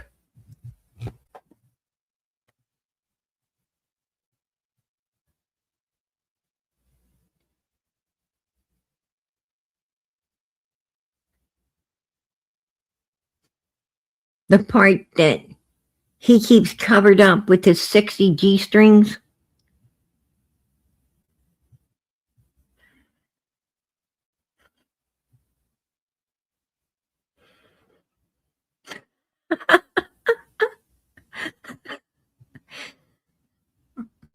Yeah, those parts.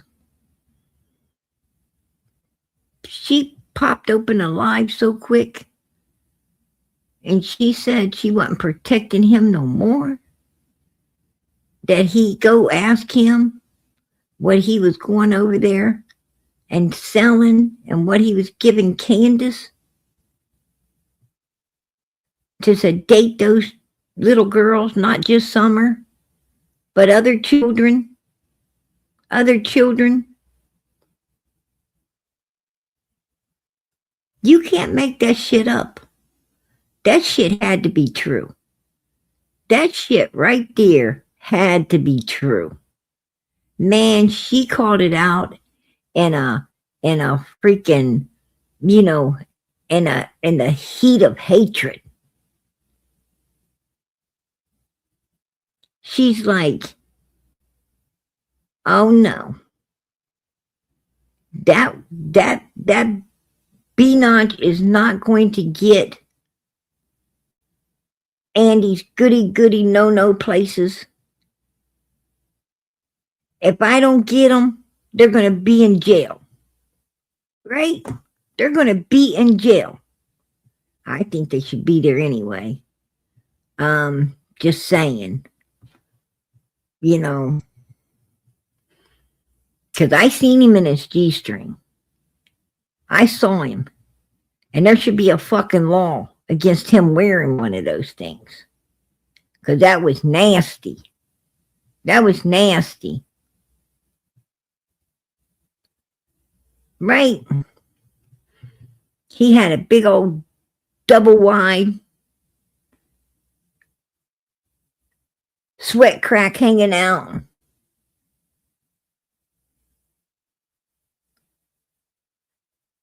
The top of that G-string looked like it had no effing place to go. It was just hanging on to something with dear life.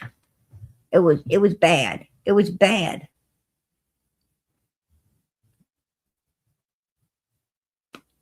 That wasn't sexy. That was not sexy.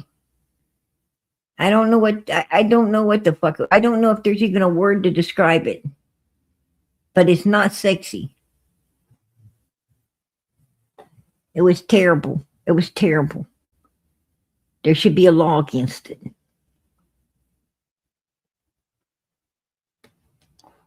Just saying. We all saw it. We all saw it. You couldn't help but see it. Right? Brian had the camera right on it. He had the damn camera right fucking on it. Like, you know. And even he was like in disgust. I don't know if it was just because of what he saw or if he was getting the smell from it too. I don't know. It looked like it probably smelled. He had to turn away. He had to turn away. I was like, oh shit, that can't be good. Yeah. But I think she told the truth. I really do. I think she, she wears glasses. She wears glasses that, that might be sexy to her.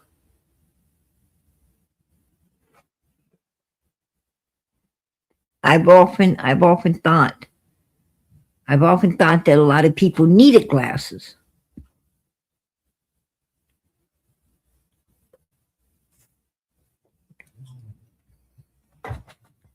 It's like what you so upset about, Judy Sue? Put your damn glasses on. Put your damn glasses on.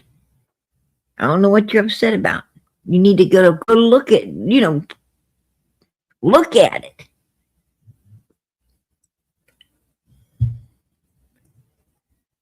It's not sexy. But, but I don't know. I don't know, maybe, these are people used to an outside toilet, right? Like, it was like a family fucking get together in there. That was weird. They're used to weird stuff. Look at that house. Right? Look at it. I couldn't believe it. What I had in my mind and what I saw was like, oh, hell no. Hell no. I don't believe this. The three little pigs had better houses than that. Right? One made their house of straw. It was pretty nice. The other one made his house of sticks. The other one of bricks. The brick house was real nice. Jody Sue acted like she was living in a brick house. I hate to tell her, but that bitch looked like it crumbled.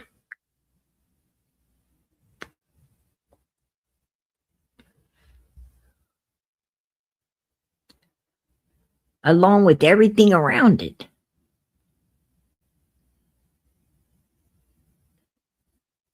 And then you have Ryan's wife up there.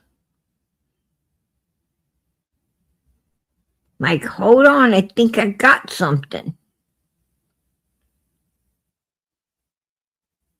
Just to find out it was a mother freaking floating, glowing green turd.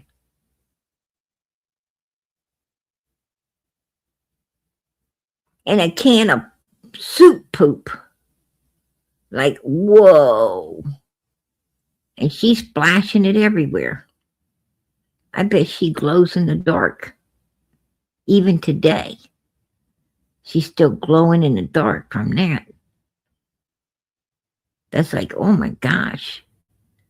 That's hazardous waste. You ain't supposed to be getting into that. Who in the hell gets into that? Who in the hell gets down in there and starts stirring it all up with the, with the, who puts the shit stick in the radiated poo-poo? Screaming they think they found something. And it's just a lit up, glowing turd. That's scary shit.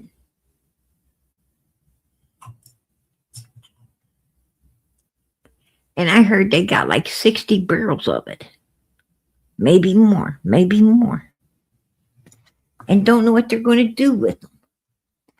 And the hazardous waste place ain't going to come get them because they're afraid too. They're afraid.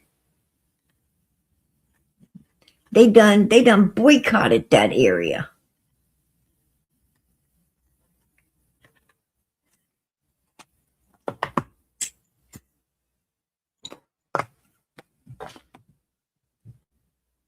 They quit their job. They quit their damn job before they go up there and rest themselves with that. And Ryan's old lady is stirring it up like it's Kool-Aid. Right? She's up there whipping it up like it's Kool-Aid. I'm like, whoa. Right? That was some crazy shit. Straight up. Just crazy as hell.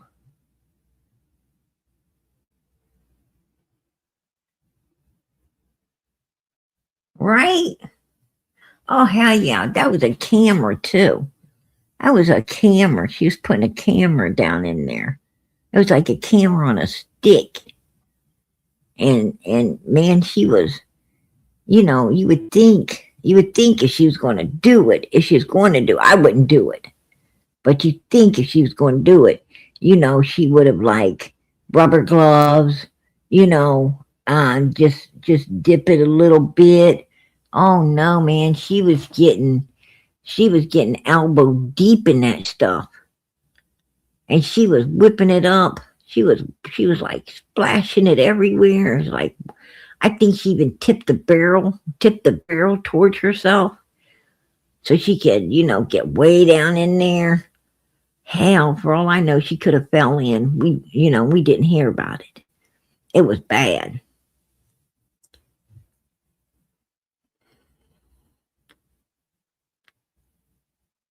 Unbelievable. I'm going to tell you something. They ain't enough. There is not enough money in this whole mother freaking world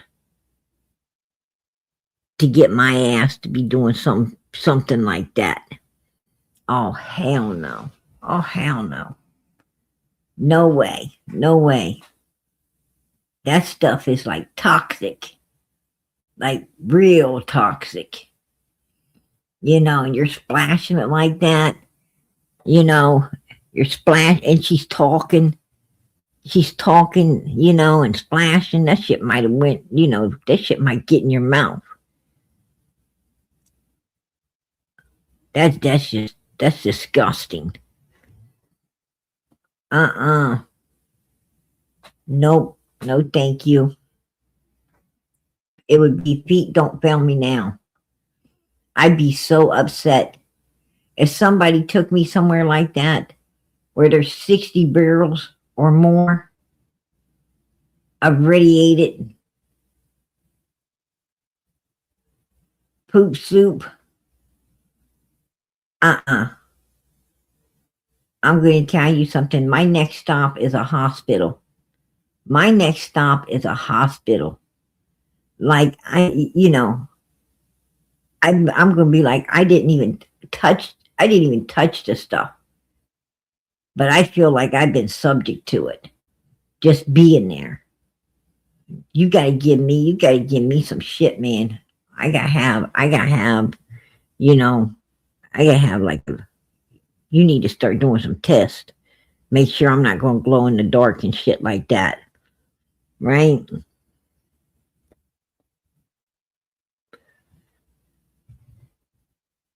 I'd be like, I don't know what the hell those people in hazmat suits works down with, but you better call NASA and get me some of that shit.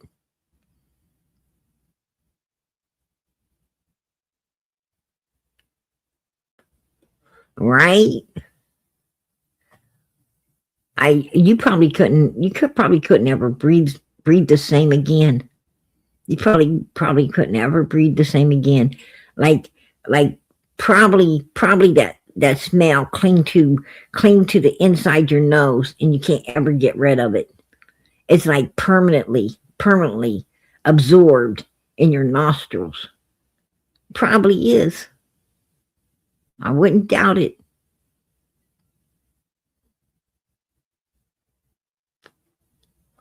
Yeah, and sooner or later, you're right. You're so right, Linda.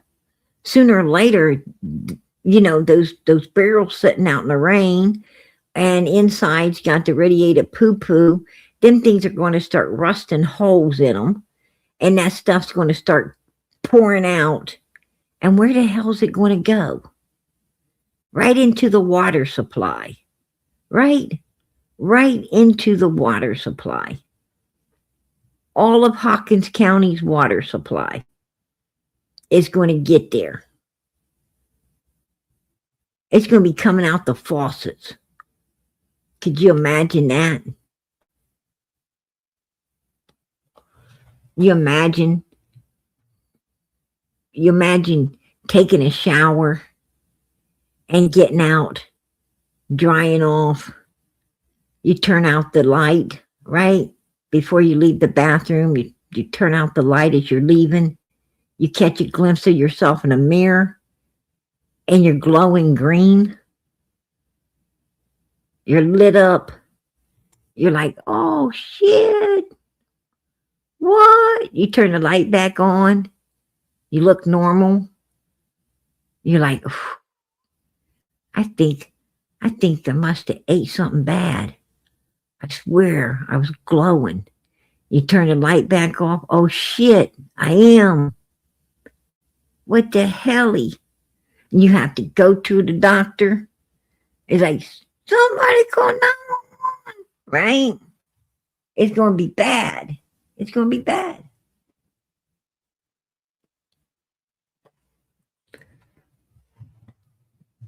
Then the police ain't going to have a hard time finding you. Even in the dark. You couldn't even hide in the dark. You'd be glowing and shit. You'd be like them light up shoes. Gave your ass away.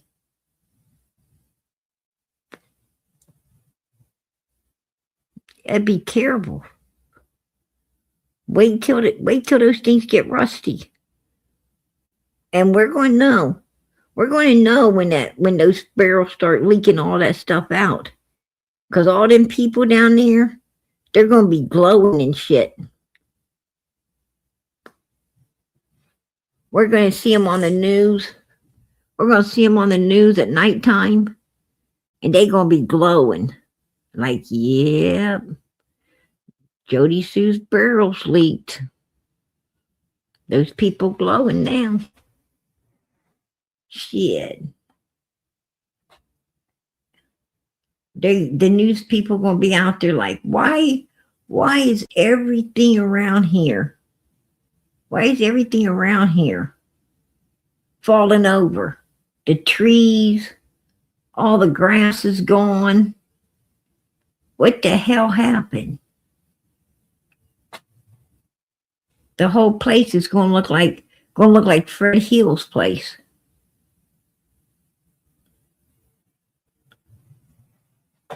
Fred Hill's place, man, all the trees took off. They just like took off and ran away. Like there was no place to hide. They're like, he was cooking out in the woods. What woods? Where the hell did they go? There was no wood. There was no woods.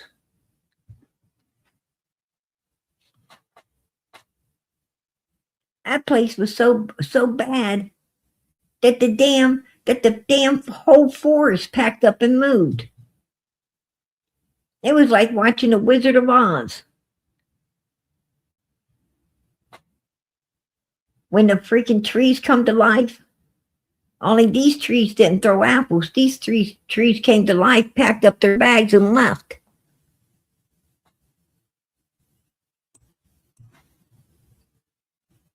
It's like a freaking horror movie.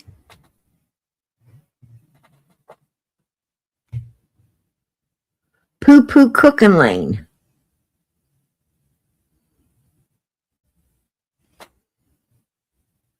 Unbelievable.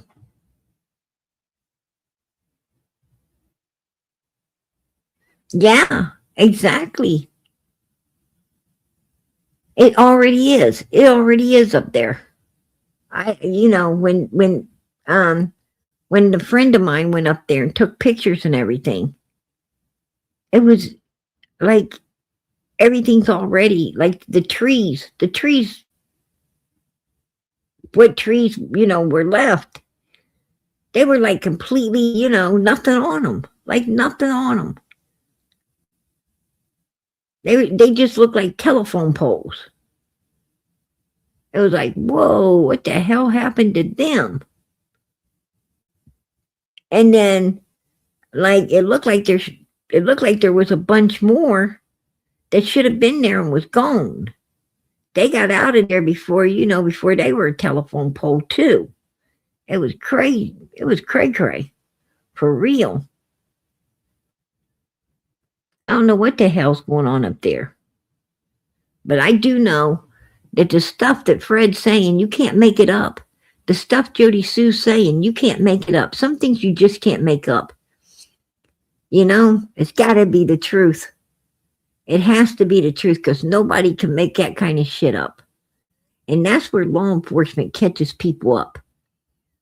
When you say stuff like Jody Sue, they knew that shit was real. Even though she's denying it, they knew it was real. And Fred Hill, the stuff that the sister said he said, you can't make that shit up. That tricycle had a meaning. That tricycle had a meaning, you guys. I didn't want to be non-compliant in something that I had no control of. Yeah. So let's talk about number one, the dates on the spirit. June 15th, 2021. Where were you? How does it work? All day? All day. Where did you work around here? At that time, I was working for a greenhouse, Okay. flower shop.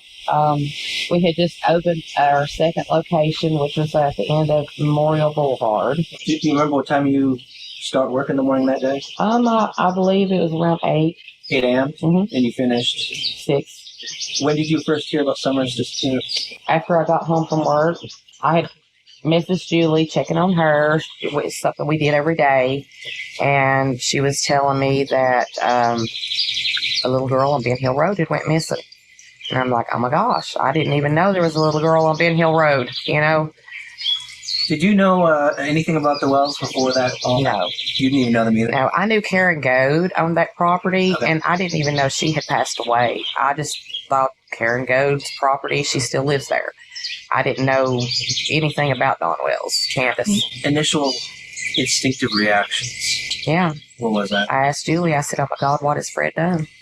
That was your first reaction? That was my first reaction. She said, I don't know what to think. You guys close? Were you close? We were close then. Did you get a sense of how she was thinking? She was concerned and curious as much as I was, because the only reference we had At that point, I take that back. I did know about Summer Wells. You did? Oh. Because 3 weeks before Summer went missing, I didn't know her name. I just knew a little girl. Julie had went to the store for Mom. Fred and Laura had rode with her, and coming back in the holler, Fred made her stop at the bottom of the hill below Dawn's driveway because a little girl's bike was laying there. And he made Julie stop and get that bike. I asked Julie, I said, why in the world would why would he want a little girl's bicycle? He doesn't have kids. He's not around kids. None of his nieces and nephews are small children. Why would he need a little girl's bicycle? Yeah. She said, I don't know. She said, they were coming in the holler, and Fred told her to stop and back up. And she said, why? He said, I'm going to get that bike, that little girl's bike. And she said, Fred, you don't need that little bicycle. Because I guess in her mind, to me, she told me in her mind, she was thinking he was just looking at something to scrap. Now, one thing for sure here is they confirmed it was a little girl bike. Little girl. So they, it definitely was Summer. No other little girl up there. It had to have been Summer. All I heard Karen say was, Julie says, hearsay, 100%. I'm going to tell you something. Well, I happen to listen to hearsay. Because I'm going to tell you what. Hearsay usually solves cases. Right? The guy in the bar that overhears somebody talking about something, it's hearsay. But they report it, and it solved the case. Right? So, I don't rule out hearsay. Hearsay's 99.9% of the time. Hearsay is what solves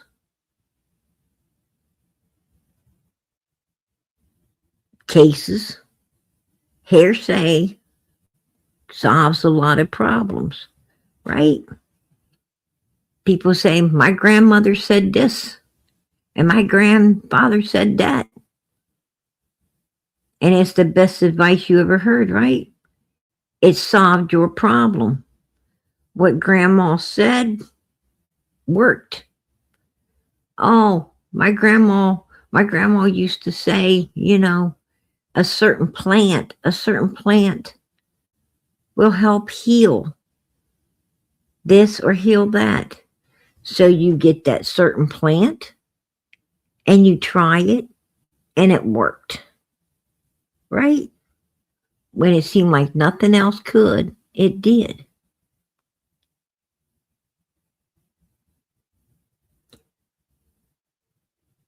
My grandfather said that you could put a tool back together and it would be good as new by just doing this or just doing that. You go try it, and it was right. It was absolutely right. It worked. So I like hearsay. I'm not saying that, it's always beneficial. But most of the time it is. And I'll tell you something about hearsay. Usually hearsay's the truth. And I'll tell you why it's the truth. Because it's somebody else's words that a person doesn't care to tell. Because it's not their words. It's not their words. People will always love to tell what everybody else says to keep from talking about themselves.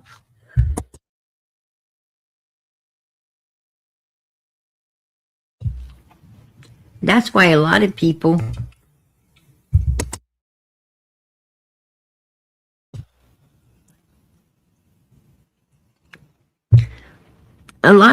will tell you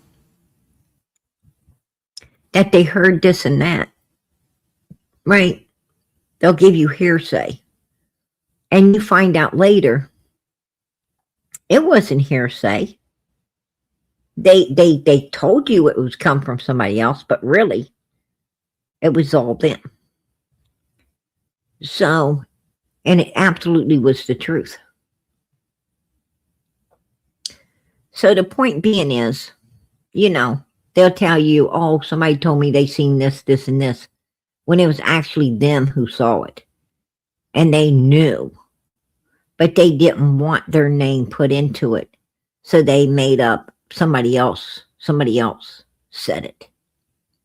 Somebody else seen it. So hearsay, I'm going to listen to. I'm not going to pass it up. People don't mind telling you everything else somebody else said, or what somebody else saw, or how somebody else said everything went down.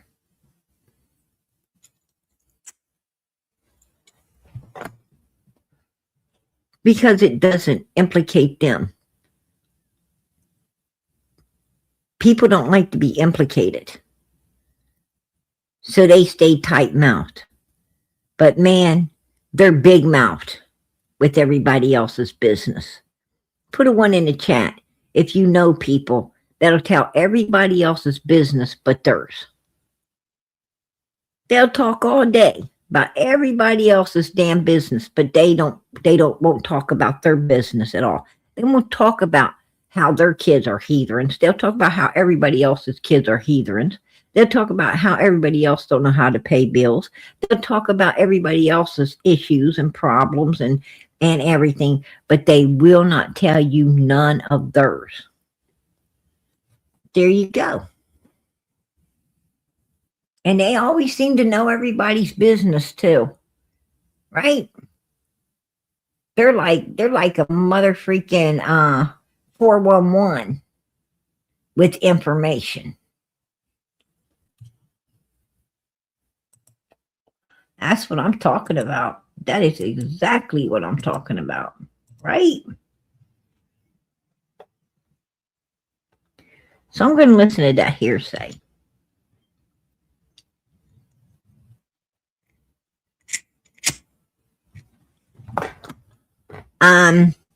No. All we got in this case is hearsay. No, we got facts.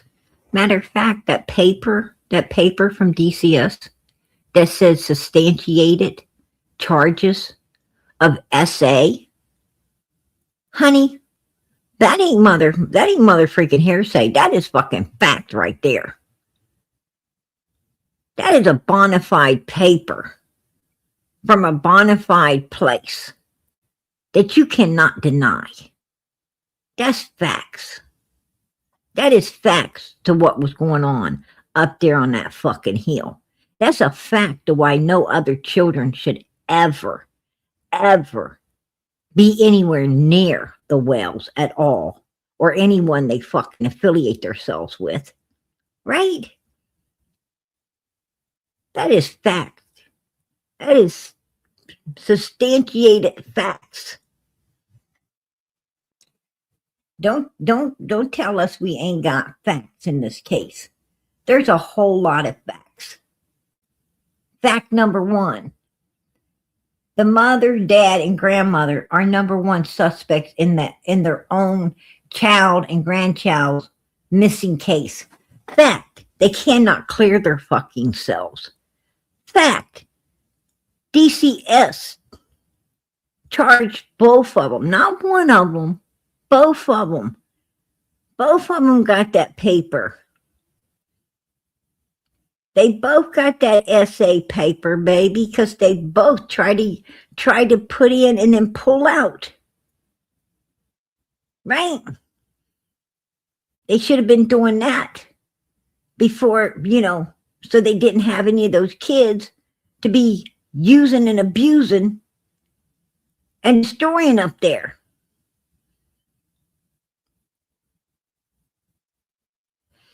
They should have been pulling out.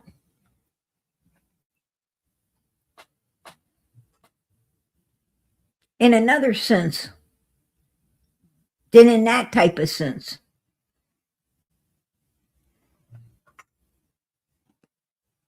Just saying. It It would have saved the taxpayers a hell of a lot of money.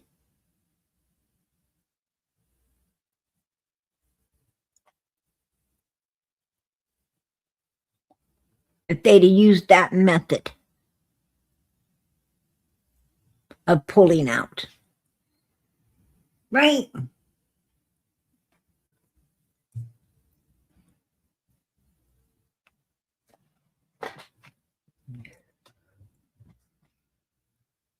Just saying.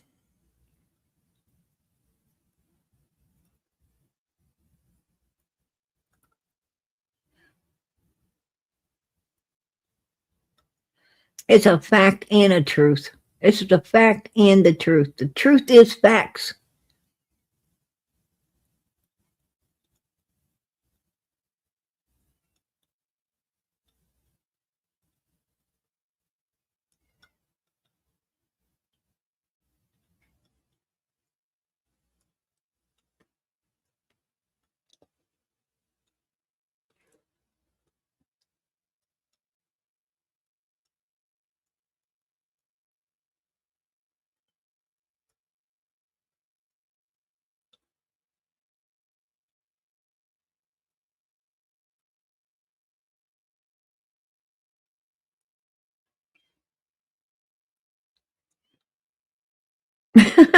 Right? You're welcome. You're welcome, Ivy's mom. Anytime. Anytime, girl. Anyway, the point being is, it's a fact that Fred took that bicycle. A fact that there's a meaning to it. A fact that Candace did. It's fact that she went down to Fred's house at 4:30 and met up with Chad Arnold. And, and followed him out of Ben Hill Road.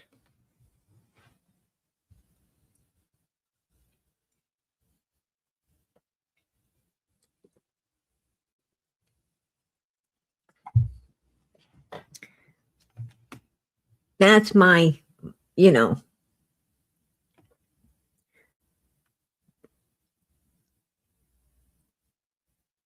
call on June 15th, 2021. That's my call. You got Marlena Crawford saying Candace talked to her at 4:30. Marlena Crawford's sister is married to Chad Arnold. That's what the call was about. Chad Arnold shows up right there around that time, and Candace goes down to Fred's house to meet up with him. Follows him out of there. Now, Chad Arnold is related to the grave diggers. Right? The Morlocks. The Morlocks dig all the graves. Chad Arnold's wife is related to the Morlocks. They're all connected. They're all connected. They're all into the same type of illegal substances. Don's doing it. Fred's cooking it and doing it and distributing it. All of these people are connected. And what was going on up there, and we know for a fact now,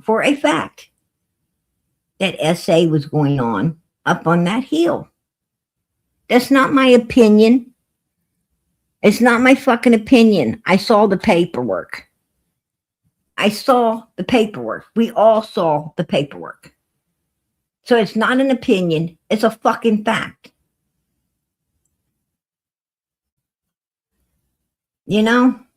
People have to be willing to face the truth.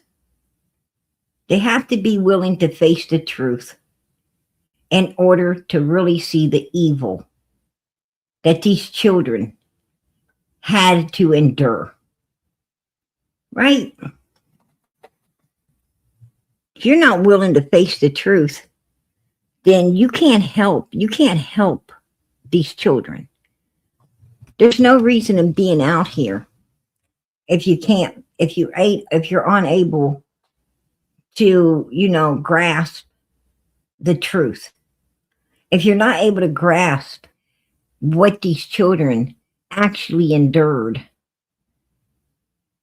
and what they went through and what these monsters did to them, then you're not going to solve the case at all, because you're not seeing these monsters for the monsters they are. And therefore, these monsters are going to slip through the cracks because the people are not willing to see them for exactly what they are and get them prosecuted for exactly what they fucking did. That is why it's important to face the truth, to believe what your eyes are seeing and your ears are hearing. It doesn't get no more truthful than that.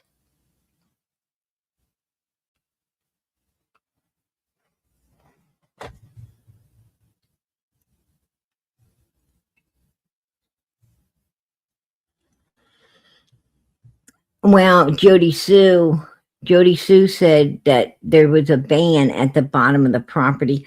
You know what? I'm getting ready to I'm getting ready to bring some other information forth that I don't think people have considered or heard about, or there's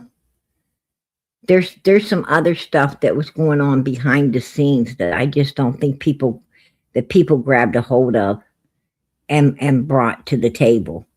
I don't know how it slipped. I don't know how it slipped through everything. I don't understand. I think, there was a whole lot in Summer's case that didn't get focused. There was some stuff going on, and it was right there. It was right there in everybody's face. But somehow it just didn't get real eyes on it. And I'm going to be bringing that out here to the table. There's a whole lot I think people don't know. They don't know. I don't think anybody knows the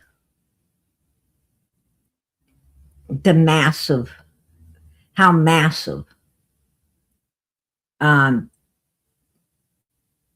this issue was in Hawkins County. I don't think that people know. I don't think people understand,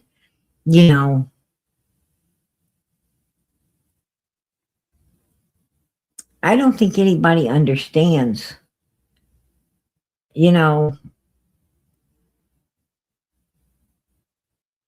how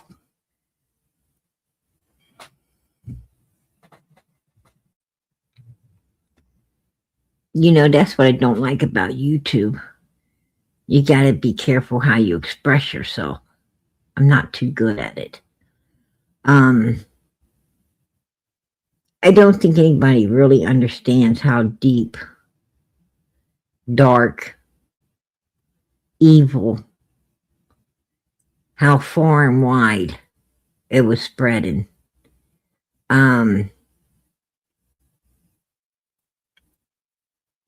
Up there. That's what I'm saying. I think a lot of people involved kind of slipped out of it. And nobody took notes. And I think it's important, I think it's very important that when you're playing chess, you got to have all the pieces, right? You got to have all the pieces, and a lot of pieces are missing. A lot of pieces are missing. They slipped away, and nobody was catching that. I don't think, this is a lot bigger than we understand. And there's always something new that we're finding. You know, the really the only thing that I want found is summer. That's it. I just want summer found. But I'm going to tell you, um,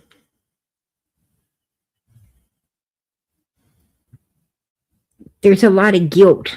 There's a lot of guilt hiding in Summer's case. A lot of guilt. And I tell you, I know they're guilty because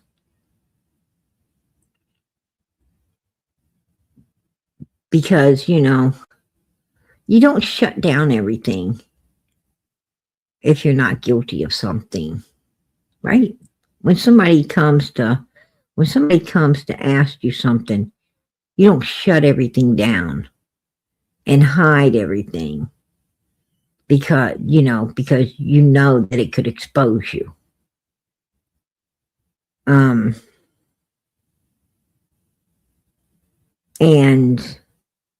there were some people doing that.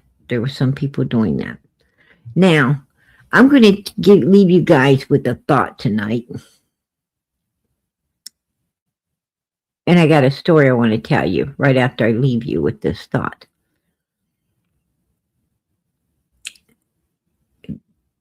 The people on Van Hill Road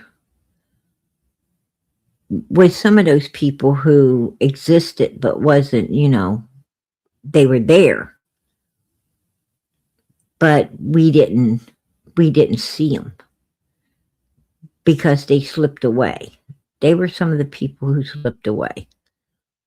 Now, and they were kin to Fred Hill, right? Frank Hill, Paul Hill, they're related to Fred Hill.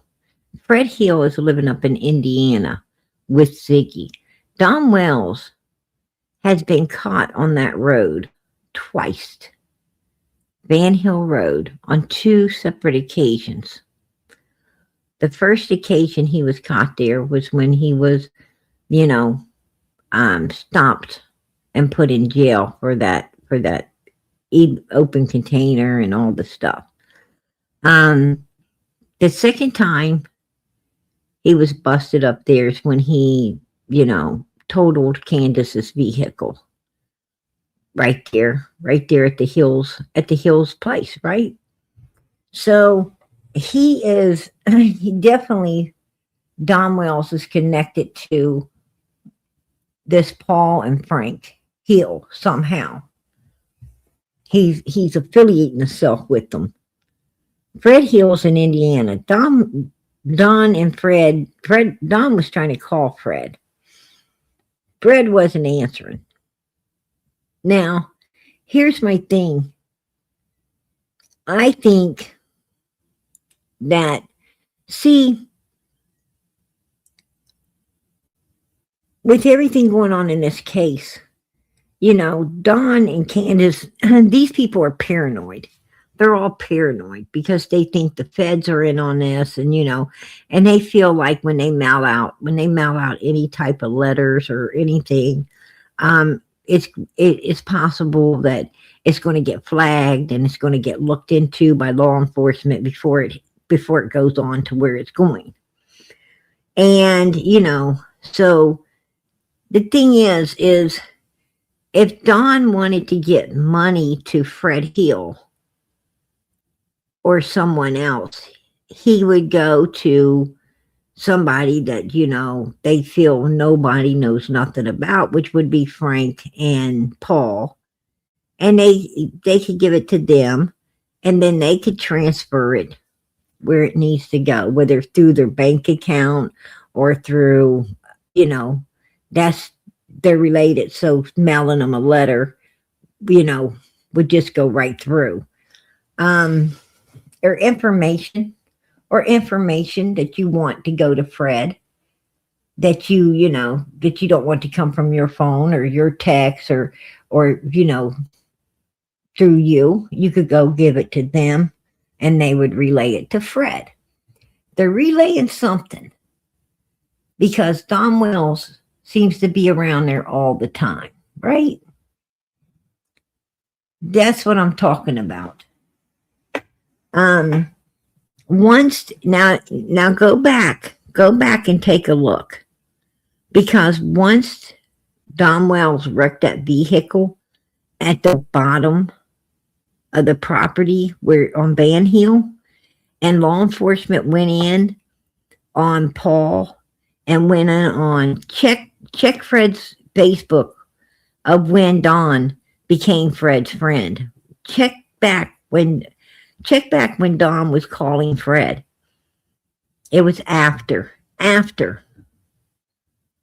Paul and Frank was being looked into.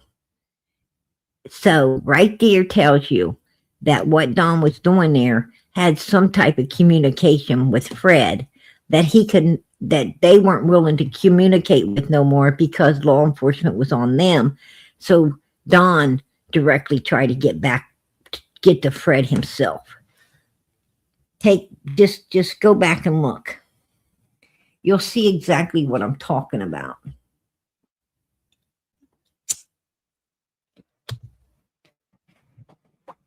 Put a 1 in the chat if you took note to that yourself. I'm telling you, something was being relayed. I don't know if it was money. I don't know if it was information.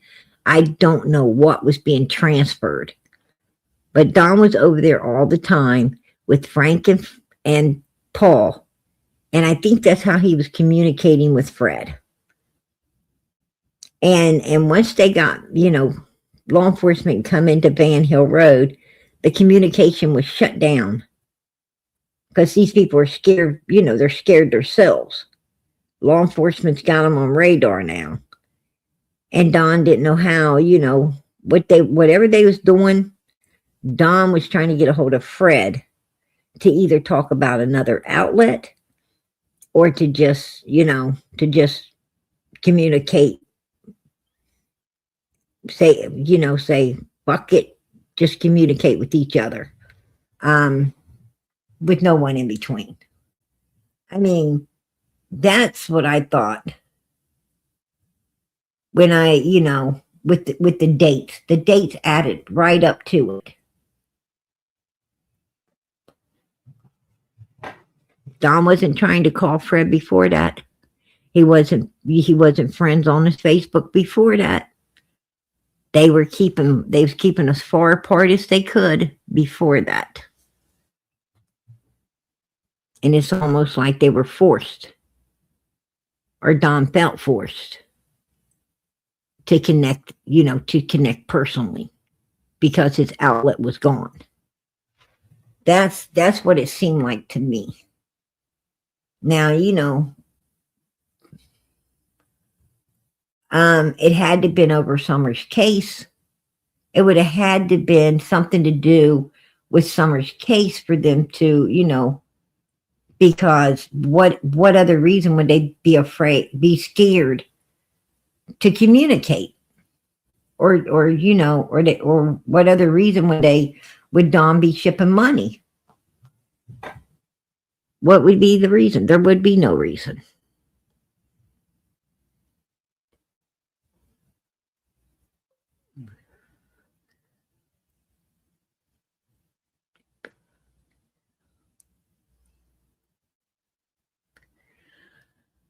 I heard it was her bicycle, and you're right, Abigail. It did have training wheels. It did have training wheels.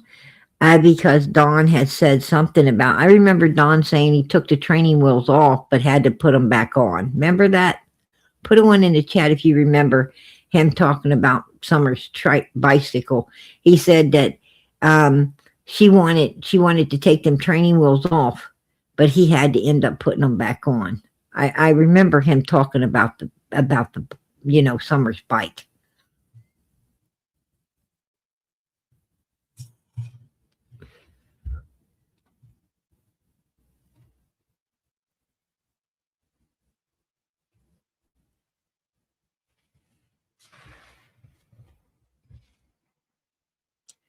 I'm going to tell you those, you know, if you remember right, Candace knew Summer wasn't coming back because she got rid of all the Summer stuff. Remember, she got rid of everything that belonged to Summer first. First. She didn't get rid of everything that belonged to the boys. She got rid of everything that belonged to Summer. She wasn't giving away the boys' stuff. She was giving away all of Summer's stuff. Right? So that right there let us know she knew Summer wasn't coming home. She knew. You know, and Don and Candace actually acted. They actually, you know, they were too stupid because the way they acted let us know that they knew exactly what happened to Summer. I mean, they were perfectly fine. They were perfectly fine, you know, with what happened. And you're only perfectly fine with what happened if you did it. Right? That's the only way you're going to be perfectly fine with it, is if you done it. And you have all the answers to what happened. They rest too easy. They rest way too easy for people who don't know.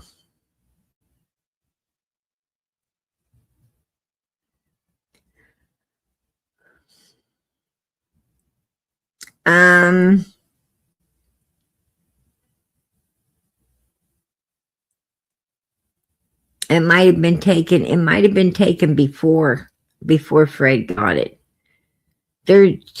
Candace took a lot of pictures. Candace took a whole lot of pictures. You know, I don't know what. I remember there were some bikes thrown in the trash. Do you remember somebody went up there? They took some pictures, and there was a bike. There was a bike, a child's bike, in the trash pail. And a lot of people were upset about that little bicycle being in the trash pail. Remember that? I remember that.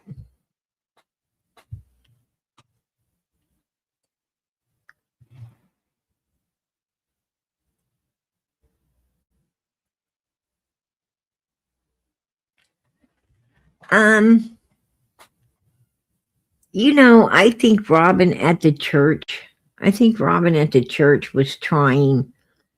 I think she was trying to be the good Christian, you know, the do not judge, you know, to the point that she couldn't, you know, she wanted to be that person, innocent till proven guilty. You know, she wanted to be that bona fide Christian person, you know, that light in the world, that's, you know, that beacon in the night, that's, you know,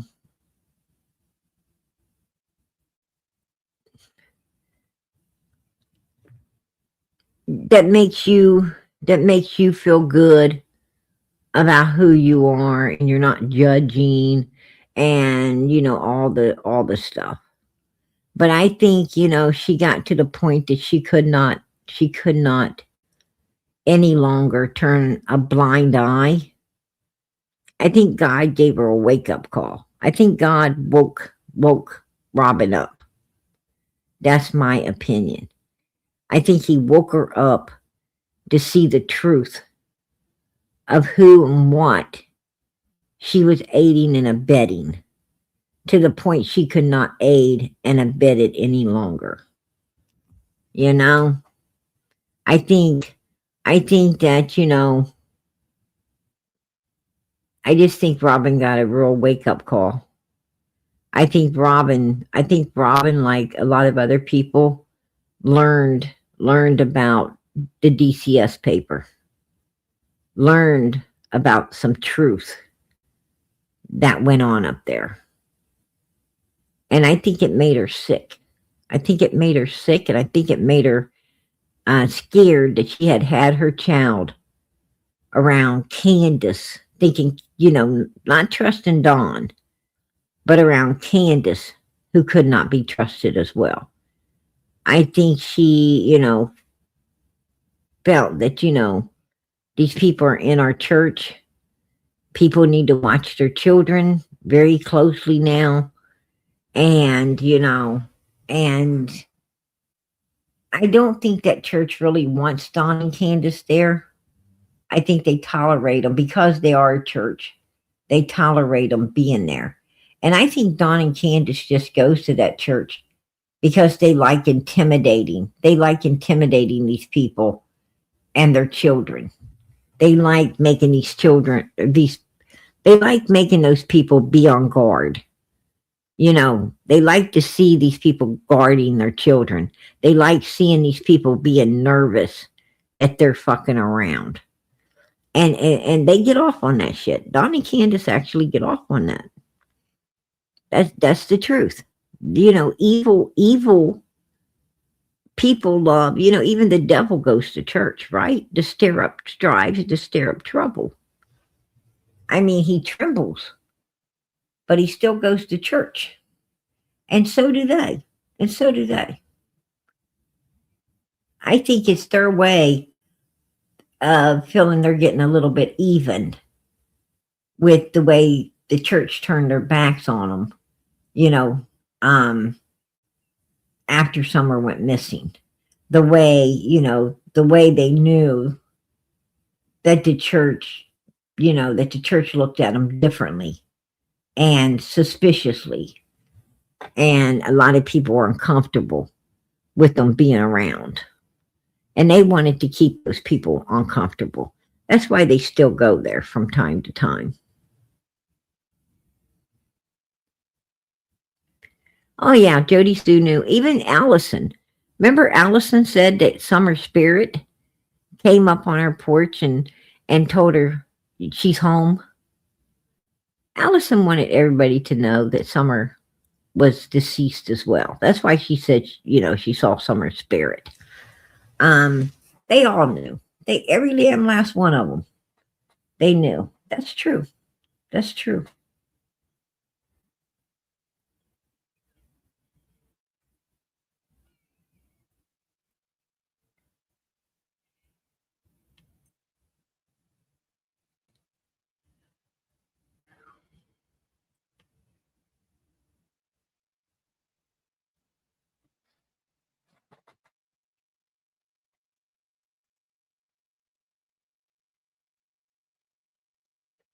Exactly, Abigail. We all are.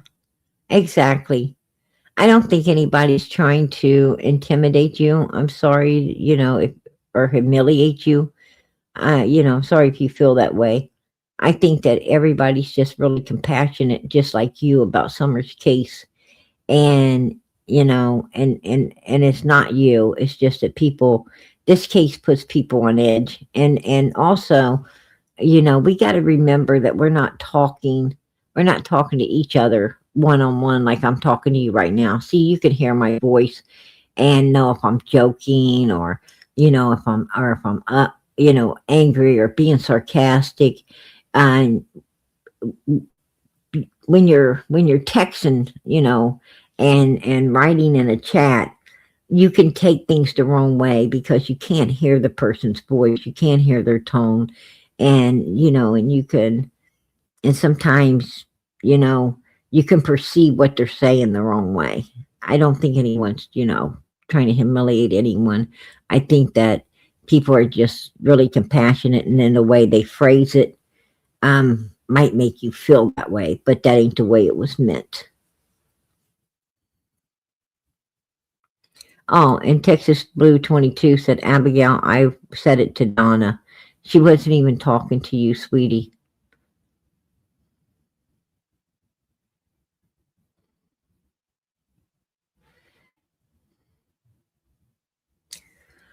Um, Well,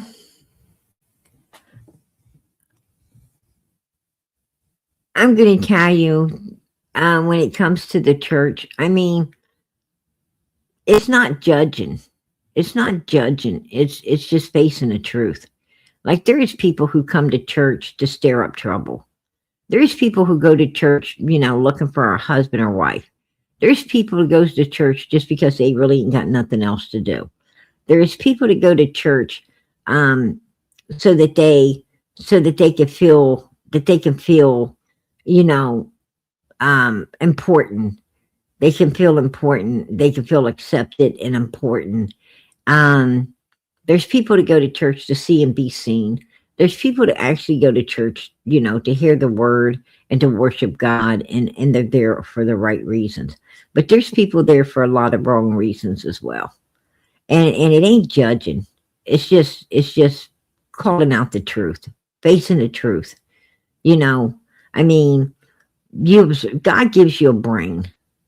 It just like the Bible says. If you knew a thief was coming, you would have waited up, right? You would have waited up. You wouldn't have let him come and take everything you own. You'd have waited up and protected your stuff. So, I mean, uh if you let someone in your house, and stuff starts coming up missing, you know, then you're not judging. You're just observing that person's a thief. And when you go to church, you're not judging, you're just observing that these people ain't there for the right reason. Right? And that's their problem. As you said, you know, God accepts God accepts all people. Actually, every person on this earth belongs to God, and he will judge you. He knows why you're there. And he gives me enough common sense to understand why people are there and what reasons they're there. And that's for my protection. That's for my protection, to know who to stay away from and who not to. And I thank God. I thank God for instilling the truth in me and letting me be able to see the truth and what I should be around and not be around. I thank God for giving me enough smartigans to observe and understand what I'm observing.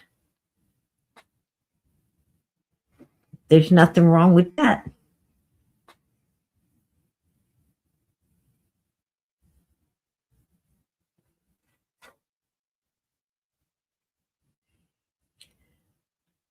Oh, I'm sorry to hear that, Abigail.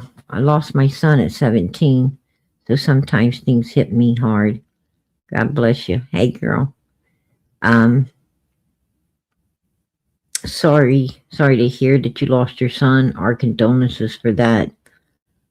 And but I'm really glad to see you're a good person and willing to overcome things that with kindness, love, and caring instead of hatred. So God bless you. God bless you. And we'll keep you in our prayers. We'll keep you in our prayers. Also, my shadow person's husband will be going into surgery. I would appreciate you guys keeping him in your prayers, and also, I wanted to tell you a story about Shadow. Um, the shadow person told me that they were on the phone. They was on the phone with Don Wells, and they was going to get off the phone. Don said he had to go to the bathroom, and they said, "Oh, okay, well, I'll let you go." And he said, "No, you can come with me." And they were on, FaceTiming, and he takes the phone to the bathroom, and when he sits down on the potty, you know, he sets the phone up on something that allowed the shadow person to see his face. Now I'm not sure how low, that toilet must be like low to the floor, because the shadow unless he's crapping in a hole with the toilet lid over it, I don't know. But the shadow person said that, all of a sudden he stood up, right? And I guess they hollered, what the hell are you doing? Because now, his they ain't seeing him from the neck up. They're seeing him from the waist down.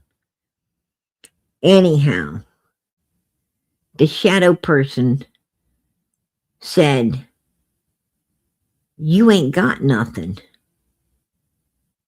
He said, enough to satisfy you. Can you believe that? I'm like, what? And they're like, yeah. I said, no, he didn't. They said, yes, he did. I was like, hell no. And they're like, he did it. I was like, damn. But they're like, I don't think he could satisfy anybody. That's what they said. And they said that they felt violated. They felt very violated. And that he did it purposely. That was nasty. That was disgusting. And and the last thing they wanted to see. But they have a feeling that Don likes doing that to people. He likes exposing himself like that to people. And they was pretty upset about it. And very adamant that that he should be called Thumpkins in that area. Mr. Thumpkins. I said, whoa. So I don't know.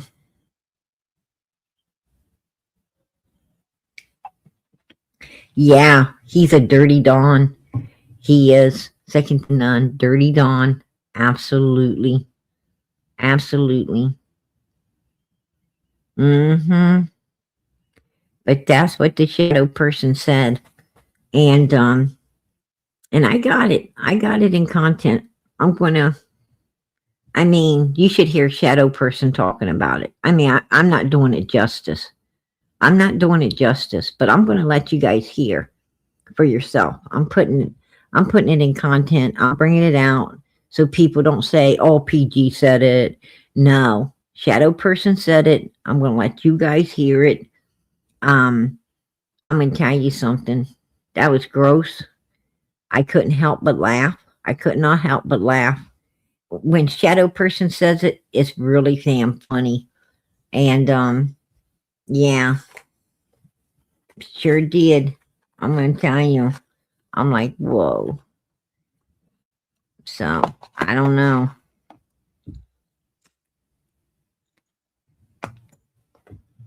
I don't know, I don't know what down there, what he's got downstairs. I don't even give a damn. I know about White Boy.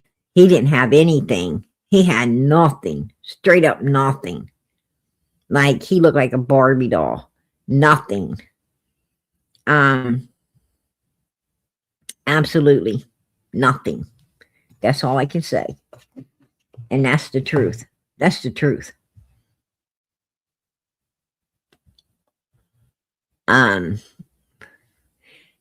If he told somebody enough to please them, it would be a lie. It would be a lie because there's nothing there to please somebody with. That's for sure.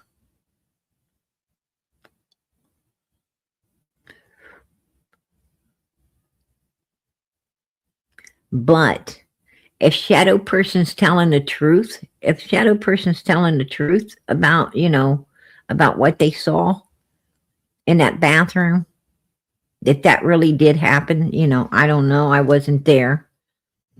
But if that really did happen, well, it probably would explain a whole lot of why, you know, why some of the stuff was going on that's going on.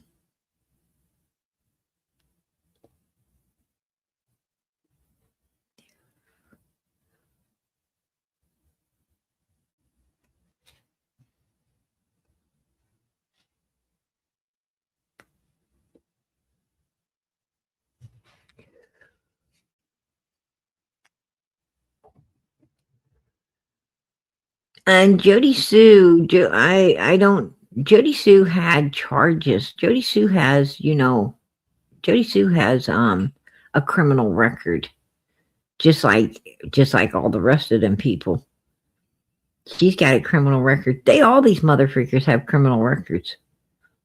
Yeah, they sure do. You know, they're all criminalized. Absolutely unbelievable. I mean, and all of them seem to be affiliated, with children or something. That's kind of sick. Because Jody Sue, allegedly Andy was supposed to be trying to pick up, you know, um, preteens, which is, not even teenagers, is children, according to her.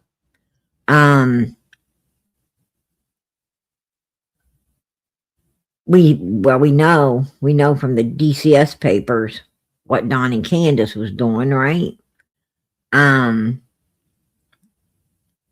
I don't. I assume Grandis. Might have got the same papers as well. She just ain't showing hers. I don't know, but I would assume that. Being up there, she had to. I mean, birds of a feather flock together. So, that might be why she got the hell out of there, and but probably got in trouble anyway. Fred and Laura, well,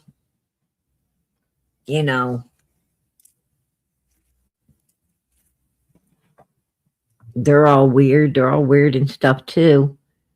And Fred said some disturbing stuff about Ziggy's daughter, which I'm going to play that out as well. How he talked about the boy, and how he didn't like that boy coming around. Why? You're with Ziggy, not her daughter. Why the hell do you care? She's old enough to have a boyfriend. Why do you care? You're not her pappy,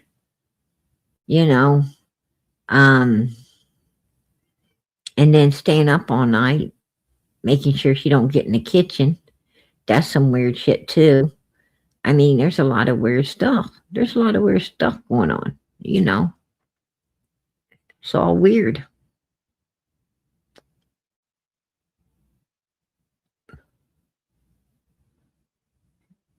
What was on Andy's phone?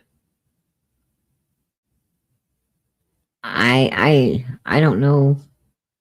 I just know she said that Andy was going to a store parking lot trying to pick up preteens, little girls, little girls, not even teenagers.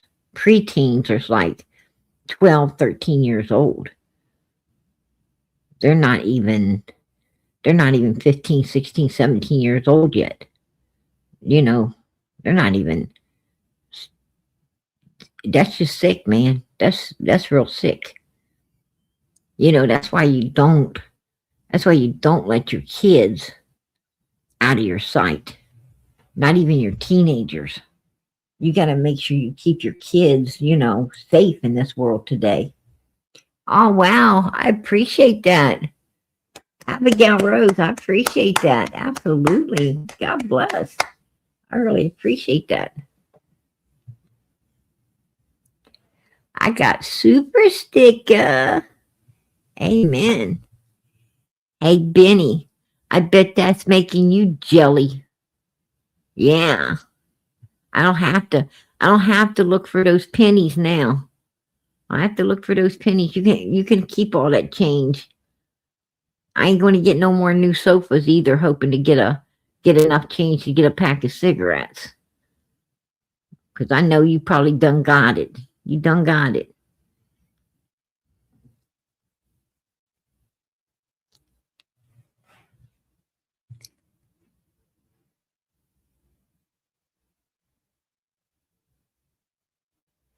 Yeah, that is disgusting. Absolutely disgusting. Yeah. Anybody that tries to, you know, don't us parents have enough to worry about besides that type of shit? Don't we have enough to worry about other than, people like that trying to, advance on our children? It's just it's disgusting. It's disgusting. Yeah, she did say it. I have it. I got it on recording. I got all that shit on recording. When somebody, Jody Sue said, "Oh, I didn't say that." Yes, you did, bitch. I got it on recording. I will bring it up here and play it out. It's your voice. You said it. You did it. Don't even try to backtrack on it now because it's bona fide. It's bona fide on a recording. You know, Yeah, I be getting all the shit they be saying because they be trying to go back on it, and it's like, no, you ain't. We ain't doing no 2-step backwards here. We're going forward with it. We want to find some or bring her home and get justice, right? That's what we want to do. But I'm going to let you guys get some rest because tomorrow is another day, the start of the week, right? It's Monday, baby. It's Monday. But you know what? It's a good day. Why? Because God gave us another day. And every day He gives us, no matter what day it is, it's good. It's good. Praise the Lord for that.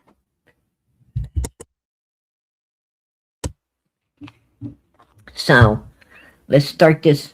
Let's start this week off on the right foot, right? We started off on the right foot. And send those prayers up. Send those prayers up for these missing babies, Summer, Moon, Utah, Wells. Pray for this little girl. Pray she is found and she's found soon. It's going on as of June 15th, 2026, 5 years. 5 years. Let us pray that God lets us find her, bring her home, get some justice for her. These people shouldn't be out here. If they do this to her, they'll do it again. And we don't want it done again. No child should ever endure what this baby has endured in this life. 5 little short years and so much pain and misery. God bless her. God bless her. And her brothers. Let us keep them in our prayers as well. They went through so much trauma. They went through so much trauma. And they have to live with it. They have to live with that. God be with them, right? God be with all of us. And also, Keep the prayers going up for Sebastian Rogers. He seems to be fading in the dark. I don't like that. He seems to be fading, and we need to keep him in the light. We need him to be found too. And Michael Vaughn needs to be found. Jack and Lily. God bless them, two babies. And I hope they're found soon as well. They're beautiful, beautiful little children. I don't understand it, but I sure pray that God lets them be found, brought home, justice served on their little behalves. And I also pray for little Elijah and Emmanuel. I hope Elijah gets the justice and Emmanuel gets found. He's getting justice, but I hope he's found.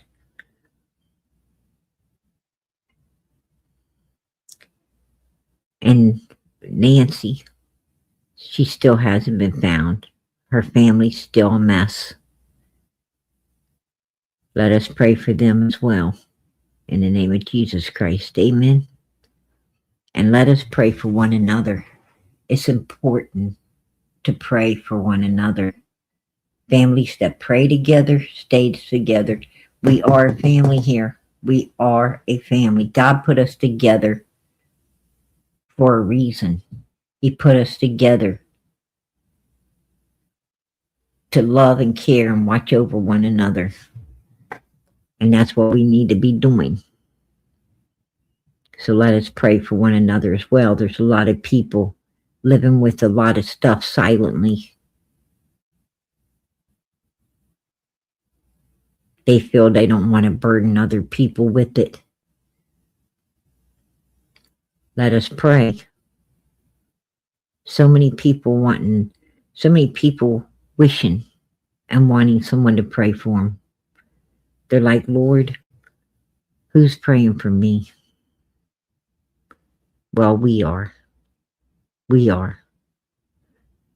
We're joining you in your prayers to make them stronger when they get to heaven. And we hope that everyone's praying for us also. Let us pray for one another. You know, sometimes you think when you lose your mama and your papa, there's nobody praying for you anymore. You know they was. But you think there isn't nobody praying for you anymore. Trust me, there's people praying for you. There's people praying for you all the time. There's people out there that are saying, Lord, I pray for everybody. I pray that you answer all of our prayers in the name of your Son, Jesus Christ. God, I want the whole world in heaven. I want everybody, not somebody. And I want to pray for all people in the name of your Son, Jesus Christ. There's people out there praying. So don't ever think you're alone. And don't ever think no one's praying for you, because they are. They absolutely are. And you got to know everything will be okay. You know, a lot of times life goes the way we think, the way we believe. If we believe that everything's going to go wrong, it probably will. But if we think everything's going to go right, well, it'll go that way. So always stay positive. Forget the negative. Send the devil out the door. Let the Lord in. Good night, everybody. God bless. Much, much love.